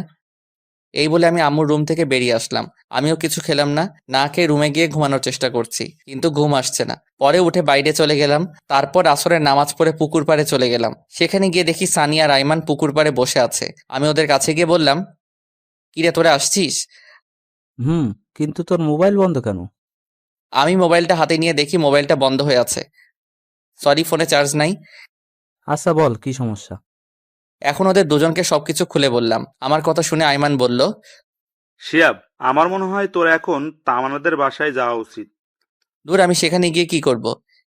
তুই তামান্নার কাছে সবকিছুর জন্য মাপ চাইবি, আর ওকে বলবি ডিভোর্স পেপারটা নকল ছিল। কি বলিস, নকল ডিভোর্স পেপার মানে? হ্যাঁ, আমি জানতাম একদিন সবকিছু ঠিক হয়ে যাবে, তাই তোর সাথে একটু অভিনয় করছি। শালা, তোরা তো মির্জাফরের থেকে অনেক বড় প্রতারক। আচ্ছা, এসব এখন বাদ দে তো। তুই তামান্নাদের বাড়িতে যাবি কিনা তাই বল। শালা, তোরা আমার সাথে যা করলি, আমি কোথাও যাব না। তাহলে বসে বসে আঙুল চোষ। তামান্না কি আমাকে মেনে নিবে? হুম, দেখলি না, তামান্না তোকে অন্য কারোর সাথে সহ্য করতে পারে না। সেটা তো আগে ছিল, কিন্তু কাল কলেজে ওর সাথে যা করলাম, তারপরেও কি ও আমাকে মেনে নিবে? চেষ্টা করতে তো আর নিষেধ নেই নাকি? তোকে তো আগেই বলেছিলাম, যা করবি চিন্তা ভাবনা করে করবি। শালা তুই চুপ থাক, আজ তোর বুদ্ধিতেই এমন হয়েছে। আজ তোর কথা না শুনলে কিছুই হতো না। আরে আমি কি জানতাম নাকি যে তামান্না ওর বাবার বাসায় চলে যাবে? আচ্ছা, এখন সব বাদ দে তো। এখন কি করা যায় সেটা ভাব। আচ্ছা চল, কিছু খেয়ে আসি আগে। তোর তো খাওয়া ছাড়া আর কোনো কথাই নেই। এই, তুই কি এখন ওদের বাসায় যাবি? না, যাব না। যদি যেতেই হয় তাহলে কাল যাব। ওদের সাথে আরো কিছুক্ষণ আড্ডা দিলাম। কিছুক্ষণ পর বাসায় গেলাম। রাত প্রায় 10টা, কিন্তু আম্মু খাইতে আসলো না। একা খাইতে বসছি, এমন সময় তামান্নার আম্মু ফোন দিল। হ্যালো। পুরোটা বলার আগেই তামান্নার আম্মু কান্না করে দিল। বাবা, তুমি কই? আমি তো বাসায়, আপনি কান্না করছেন কেন? কোনো সমস্যা হলো নাকি? তামান্না? আর কিছু না বলেই কল কেটে দিল। আমি আবার কল দিলাম, কিন্তু কল আর কেউ ধরছে না। না, আর বসে থাকা যায় না। তামান্নার যে আবার কি হয়েছে আল্লাহ ভালো জানে। আমি সানিয়া রাইমানকে কল করে রেডি হতে বললে আমি বাসা থেকে বের হয়ে একটা সিএনজি নিলাম। মাঝপথে সানিয়া রাইমানকে তুলে নিলাম। তারপরে আইমান আমাকে বলল, কি রে, এত রাতে আবার কি হলো? একটু আগে তামান্নার আম্মু ফোন করে কান্না করতে লাগলো। কিছুই বুঝলাম না। কেন, আবার কি হয়েছে? আমি তো জানি না, আমায় তো কিছুই বললো না, শুধু কান্না করছিল আর হুট করে কল কেটে দিল। তারপর আমি অনেকবার কল করলাম, কিন্তু ধরলো না। আল্লাহ জানেন কি হয়েছে। ওদের সাথে কথা বলতে বলতে তামান্নার বাসার সামনে চলে আসলাম। অনেকবার কলিং বেল বাজালাম, কিন্তু ভেতর থেকে কারো কোনো আওয়াজ নেই। দরজা ধাক্কা দিলাম, কিন্তু তাতেও কোনো কাজ হলো না। পরে সানি বলল দরজা ভেঙে ফেলতে। তারপর দরজা ভাঙার চেষ্টা করলাম, কিন্তু পারছিলাম না। তিনজনে অনেক কষ্ট করার পর দরজা ভেঙে ফেললাম। দরজা ভাঙার পর ভিতরে গিয়ে তো আমার মাথায় আকাশ ভেঙে পড়লো। তামান্নার বাম হাতটা কাটা, ফিনকি দিয়ে রক্ত বের হচ্ছে। তামান্না অচেতন অবস্থায় পড়ে আছে। রক্তে পুরো ফ্লোর লাল হয়ে গেছে। অতিরিক্ত রক্তক্ষরণের কারণে তামান্না জ্ঞান হারিয়ে ফেলেছে। ওর এই অবস্থা দেখে তো আমি ভয়ে কাঁপতে লাগলাম। আমি কি করব কিছু বুঝতে পারছি না। আচ্ছা, তামান্না এখানে পড়ে আছে, কিন্তু ওর মা কোথায়? তামান্নার মাকে খোঁজার জন্য তামান্নার মায়ের রুমে গেলাম। তামান্না মায়ের রুমে গিয়ে দেখলাম তামান্নার আম্মু খাটের উপর উল্টা হয়ে পড়ে আছে। খাটের উপর পা পিছলে পড়ে মাথায় আঘাত খেয়ে অজ্ঞান হয়ে আছে। দেখে মনে হচ্ছে তাড়াহুড়ো করতে গিয়ে পা মোচড় খেয়ে খাটের উপর জোরে পড়ে গেছে, যার কারণে মাথায় আঘাত লেগে অজ্ঞান হয়ে গেছে। কি করব কিছুই বুঝতে পারছি না। আমার শার্টটা খুলে তামান্নার হাত বেঁধে নিলাম, যাতে আর রক্ত না বের হয়। এরপর দুজনকে একসাথে হাসপাতালে নিয়ে গেলাম। ওদের দুজনকে এমার্জেন্সিতে দিয়ে আমি বাহিরে অপেক্ষা করছি। নিজের অজান্তেই চোখ দিয়ে পানি ঝরতে লাগলো। আজ শুধু আমার জন্যই এমন অবস্থা হলো। আমি যদি আজ এমনটা না করতাম তাহলে আজ কিছুই হতো না। তামান্নার জ্ঞান ফিরলেই ওর কাছে মাপ চেয়ে নিব। এরপর আমি সানি আর আইমানকে বললাম বাসায় চলে যেতে, কিন্তু ওরা গেল না। একটু পর ডাক্তার বাহিরে এসে বলল, আচ্ছা, রোগী আপনার কি হয়? আমার স্ত্রী হয়। আছে, শুনুন। রোগীর অতিরিক্ত রক্তক্ষরণ হয়েছে, জরুরি রক্তের ব্যবস্থা করুন। জি বলুন, কোন গ্রুপের রক্ত লাগবে? আমরা এখানে 3 জন আছি। A B positive. আমার এ পজিটিভ। আমার ও পজিটিভ। আমার বি পজিটিভ। আচ্ছা, আপনারা 3জনেই আসেন। এরপর 3 জনেই রক্ত দিলাম। একটু পর শাশুড়ি আমার জ্ঞান ফিরল, উনি ঘুমাচ্ছে। এদিকে আমি তামান্নার কাছে গিয়ে ওর পাশে বসলাম। আমি নিশ্চুপ হয়ে তামান্নার দিকে তাকিয়ে আছি। তারপর ওর হাতটা ধরে ওর মায়াবী মুখটা দেখতে দেখতে কখন ঘুমিয়ে গেছি বুঝতেই পারিনি। সকালে ঘুম ভাঙলো কারো হাতের স্পর্শে। তাকিয়ে দেখি তামান্না আমার মাথায় হাত বুলাচ্ছে। আমার ঘুম ভাঙা দেখে ও মুখটা অন্যদিকে ঘুরিয়ে কালো করে বসে রইল। সেটা দেখে আমি তামান্নাকে বললাম, কি ব্যাপার, আপনি এমন করলেন কেন? সেটা কাউকে জানতে হবে না, আমার যা মনে হয়েছে তাই করেছি। আপনি এমন পাগলামি কেন করলেন বলেন? কি করব বলো? আমি তো তোমাকে কষ্ট দিয়েছি, অপমান করেছি, তোমার সাথে অনেক খারাপ ব্যবহার করেছি। তুমি তো কোনোদিন আমাকে ক্ষমা করবে না। তাই বলে সুইসাইড করবেন? এর আগেও আপনি এমন করেছেন। আমি মরলে তোমার কি? এটা শোনার সাথে সাথে ঠাস করে ওর গালে একটা চড় বসিয়ে দিলাম। আমার চড় মারা দেখে তামান্না আমাকে বলল, তুমি আমাকে মারলে? আপনাকে মেরেছি, বেশ করেছি। আমি আমার বউকে মেরেছি, কার কি? বউ? তাহলে সেদিন ডিভোর্স লেটার কেন দিলে?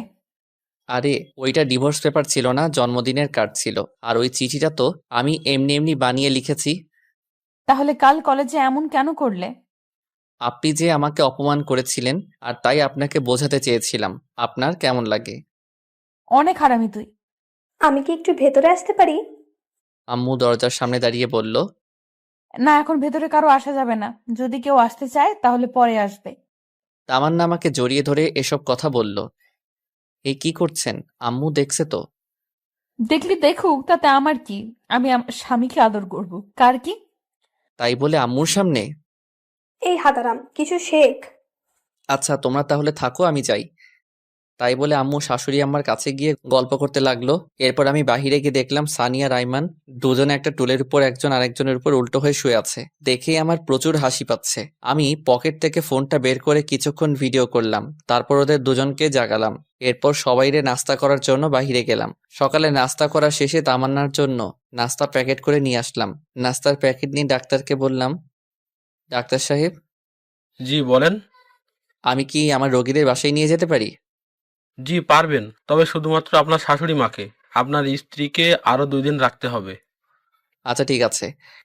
এরপর আমি আম্মুর কাছে গিয়ে বললাম, ডাক্তার বাসায় যেতে বলল। ওকে, তাহলে সবাইকে নিয়ে বাসায় চল। এখানে থেকে কি করব?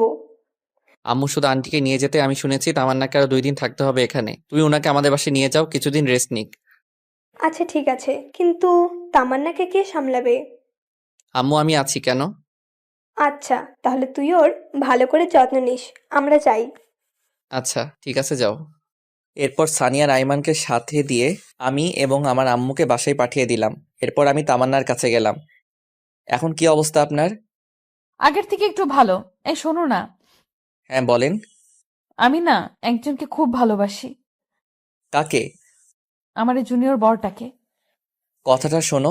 আমি একটু অন্যদিকে তাকিয়ে মুচকি মুচকি হাসতেছিলাম। হঠাৎ তামান্না আমার মুখটা টেনে ওর মুখের কাছে নিয়ে একটা ভালোবাসার ছোঁয়া এঁকে দিল। আর তারপর বলল, এই আমাদের বিয়ে হয়েছে ঠিক, কিন্তু আমরা তো এখনো বাসর করিনি। চলো না আজকে আমরা বাসর করে নেই। একদমই না। ডাক্তার বলেছে আপনাকে আরো 2 দিন এখানে থাকতে হবে, তাই যা হবার বাসায় গিয়ে হবে। এখানে চুপচাপ রেস্ট নেন।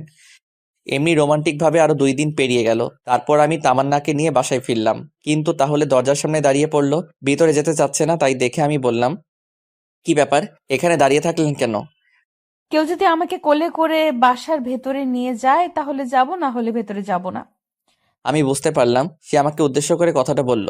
কি আর করার, ওকে কোলে করে নিয়ে বাসার ভিতরে গিয়ে বিছানার উপর রাখলাম। এরপর আমি ওকে রেখে চলে আসতে যাব, এমন সময় আমার হাতটা ধরে একটা টান দিল। আমি নিজেকে স্থির রাখতে না পেরে সোজা তামান্নার গায়ের উপর পড়ে গেলাম। এটা কি হলো? আমার বরকে আমার যা ইচ্ছা তাই করব, তাতে তোর কি? আমার কি দেখাবো? দেখা দেখি। এটা বলে যখনই আমি আমার মাথাটা তামান্নার দিকে এগিয়ে নিয়ে যাচ্ছিলাম, এমন সময় সানি রুমে আসলো। মামা, আদর একটু পরেও করতে পারবা, এখন একটু বাইরে আসো। শালা, তুই আর আসার সময় পাইলি না? তামান্না লজ্জা পেয়ে অন্যদিকে মুখ করে বসে রইল। আমি বাহিরে গিয়ে সানিকে বললাম, শালা এখন বল, এই অসময় ডাকলি কেন? তোমাকে কিছু জানতে হবে না, 5,000 টাকা দে। কিন্তু এত টাকা দিয়ে কি করবি? তোকে দিতে বলেছি দে, এত কথা বলিস কেন? আমার কাছে তো এখন এত টাকা নাই, হাসপাতালের বিল দিয়ে সব শেষ হয়ে গেছে। আচ্ছা ঠিক আছে, তোকে দিতে হবে না, থাক আমরা যাই, আর বিকালে পুকুর পাড়ে আসিস, আড্ডা দেওয়া যাবে। আচ্ছা ঠিক আছে। এরপর সানি আর আইমান চলে গেল। এরপর আমি গোসল করে তামান্নাকে নাস্তা করিয়ে আমিও নাস্তা করে একটু রেস্ট নিলাম। বিকেলবেলা পুকুর পাড়ে চলে গেলাম। এরপর তিনজন মিলে অনেকক্ষণ আড্ডা দিলাম, অনেকক্ষণ তিনজনের ঘোরাঘুরি করলাম। রাত প্রায় 9টা এমন সময় সানি বলল, মামা, আমার যেতে হবে, একটা জরুরি কাজ আছে। আমারও কাজ আছে, আমাকেও যেতে হবে। তাই বলে ওরা দুজন চলে গেল। এদিকে আমিও বাসায় চলে আসলাম। বাসায় এসে তামান্নার কাছে গেলাম। কি ব্যাপার, এতক্ষণ কই ছিলে? এই তো একটু বাইরে ছিলাম। কেন, আপনার কোনো সমস্যা হয়েছে কি? ওই, তুমি এখনো আমাকে আপনি করে বলছো মানে? তো কি করে বলবো? তুমি করে বলবা। আচ্ছা ঠিক আছে। আচ্ছা শোনো, আমাদের তো বাসায় হয়নি, চলো আজকে আমরা বাসর করি। কোনো আয়োজন ছাড়া বাসর করব? না থাক, কালকে সব আয়োজন করে তারপর বাসর করব। আজকে থাকো। তোমাকে বলছি মানে আজকে। এটা বলে তামান্না বিছানা থেকে উঠে আলমারি থেকে আমার জন্য একটা শেরওয়ানি বের করলো আর একটা শাড়ি বের করলো। আমাকে শেরওয়ানি দিয়ে বলল, যাও, এই শেরওয়ানিটা পরে 2 ঘন্টা পরে রুমে আসবে। 2 ঘন্টা পরে কেন? সেটা আসলেই বুঝতে পারবে, এখন যাও। আচ্ছা, এখানে পরে নেই না? তোমাকে বলছি না বাইরে যেতে। কি আর করার, ছাদে চলে গেলাম। ছাদে গিয়ে শেরওয়ানি পরে একা একা বসে আছি। কিছু ভালো লাগছে না, কি যে করব। 1 ঘন্টা 45 মিনিট হয়ে গেল, আর ভালো লাগছে না। যখনই ছাদ থেকে নামতে যাব এমন সময় সানিয়া রাইমান সামনে আসলো। কিরে, তোরা এত রাতে এখানে কি করিস? কাজ করতে করতে জীবনটা শেষ মামা। এত রাতে কি কাজ করলি? আরে শালা, তোর বাসর ঘর সাজানো। তোদের কে সাজাতে বলেছেন? কেউ না, আমরা নিজেরাই সাজিয়েছি। এখন তাড়াতাড়ি নিচে যা, তামান্না তোর জন্য অপেক্ষা করছে। একটু আড্ডা দিয়ে তারপর যাই। আজকে কোনো আড্ডা হবে না, তুই যা, তোর জন্য আজকে স্পেশাল দিন। ওকে। তারপর আমি রুমের সামনে গিয়ে দাঁড়িয়ে আছি। কেমন যেন ভয় লাগছে, আবার লজ্জা লাগছে। কিছুক্ষণ আগেও তো তামান্নার সাথে কথা বলে আসলাম, তাহলে এখন লজ্জা লাগছে কেন? দূর, যা হওয়ার হবে। আগে ভিতরে তো যাই। এরপর 1 কেজি সাহস নিয়ে ভিতরে চলে গেলাম। ভিতরে গিয়ে দেখি তামান্না একটা লম্বা ঘোমটা দিয়ে বিছানার উপর বসে আছে। আমাকে দেখে বিছানা থেকে নেমে আমার পা ছুঁয়ে সালাম করতে যাবে, এমন সময় আমি ওর হাত ধরে বললাম, আরে আরে, কি করছো? দেখছো না সালাম করতেছি? আরে, জুনিয়রদের সালাম করতে হয় না? কে বলেছে তুমি আমার জুনিয়র? মাত্র 1 বছর, এটা কোনো ব্যাপার না। আর স্বামী হিসাবে তুমি সবসময় আমার উপরে থাকবে। ঠিক আছে মহারানী, কিন্তু আপনাকে আমার পা ছুঁয়ে সালাম করতে হবে না। আপনার জায়গা আমার পায়ে নয়, এই বুকে, বুঝলেন? হ্যাঁ বুঝলাম, এখন চলো। কোথায় যাব? ছাদে। ছাদে কেন? চাঁদ দেখবো তাই। আচ্ছা ঠিক আছে, চলো। এভাবে তো যাব না। তাহলে কিভাবে যাবে? আমাকে কোলে করে নিয়ে যেতে হবে। ওরে আল্লাহ, কি বলেন এইসব? এখন কোলে করে নিয়ে চলো, না হলে সারা রাত সোফায় ঘুমাতে হবে। কি আর করবো, হাতিটাকে কোলে করে নিয়ে ছাদে গেলাম। ছাদে গিয়ে ওকে নামিয়ে দিয়ে আমি হাঁপাতে লাগলাম।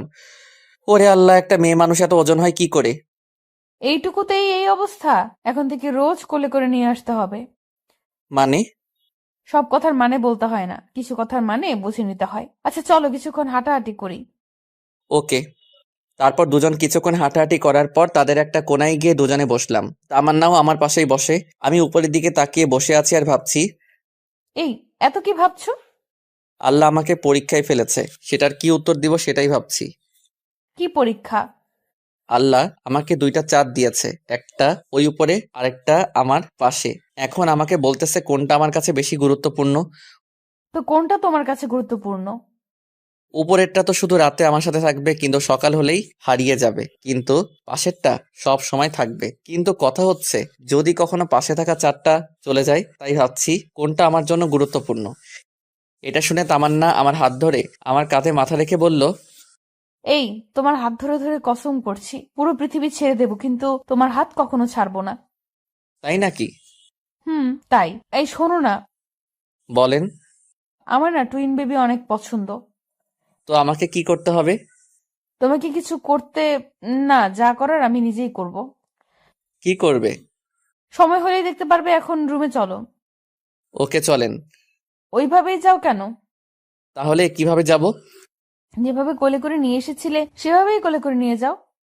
কি আর করার, আবারও কোলে করে নিয়ে গেলাম। খাটে রেখে আমি ওয়াশরুমের দিকে যাচ্ছি, এমন সময় আমার কলার ধরে টান দিয়ে বলল, এই কই যাস? এই তো একটু আসছি। তোকে যে টুইন বেবির কথা বললাম ভুলে গেছিস? হুম? এটা বলে আমাকে একটা টান দিয়ে খাটে ফেলে দিল। একা দুজন হারিয়ে গেলাম ভালোবাসার এক অজানা ভুবনে। আপনারা এখনো বসে আছেন? আরে ভাই, অনেক কিছুই তো দেখলেন, এখন আমাদেরকে আমাদের মতো একটু কাজ করতে দিন। আর আপনারা আপনাদের জীবন সঙ্গীর সাথে একটু খুনসুটি করেন। এখন যে যার মতো বাসায় যান।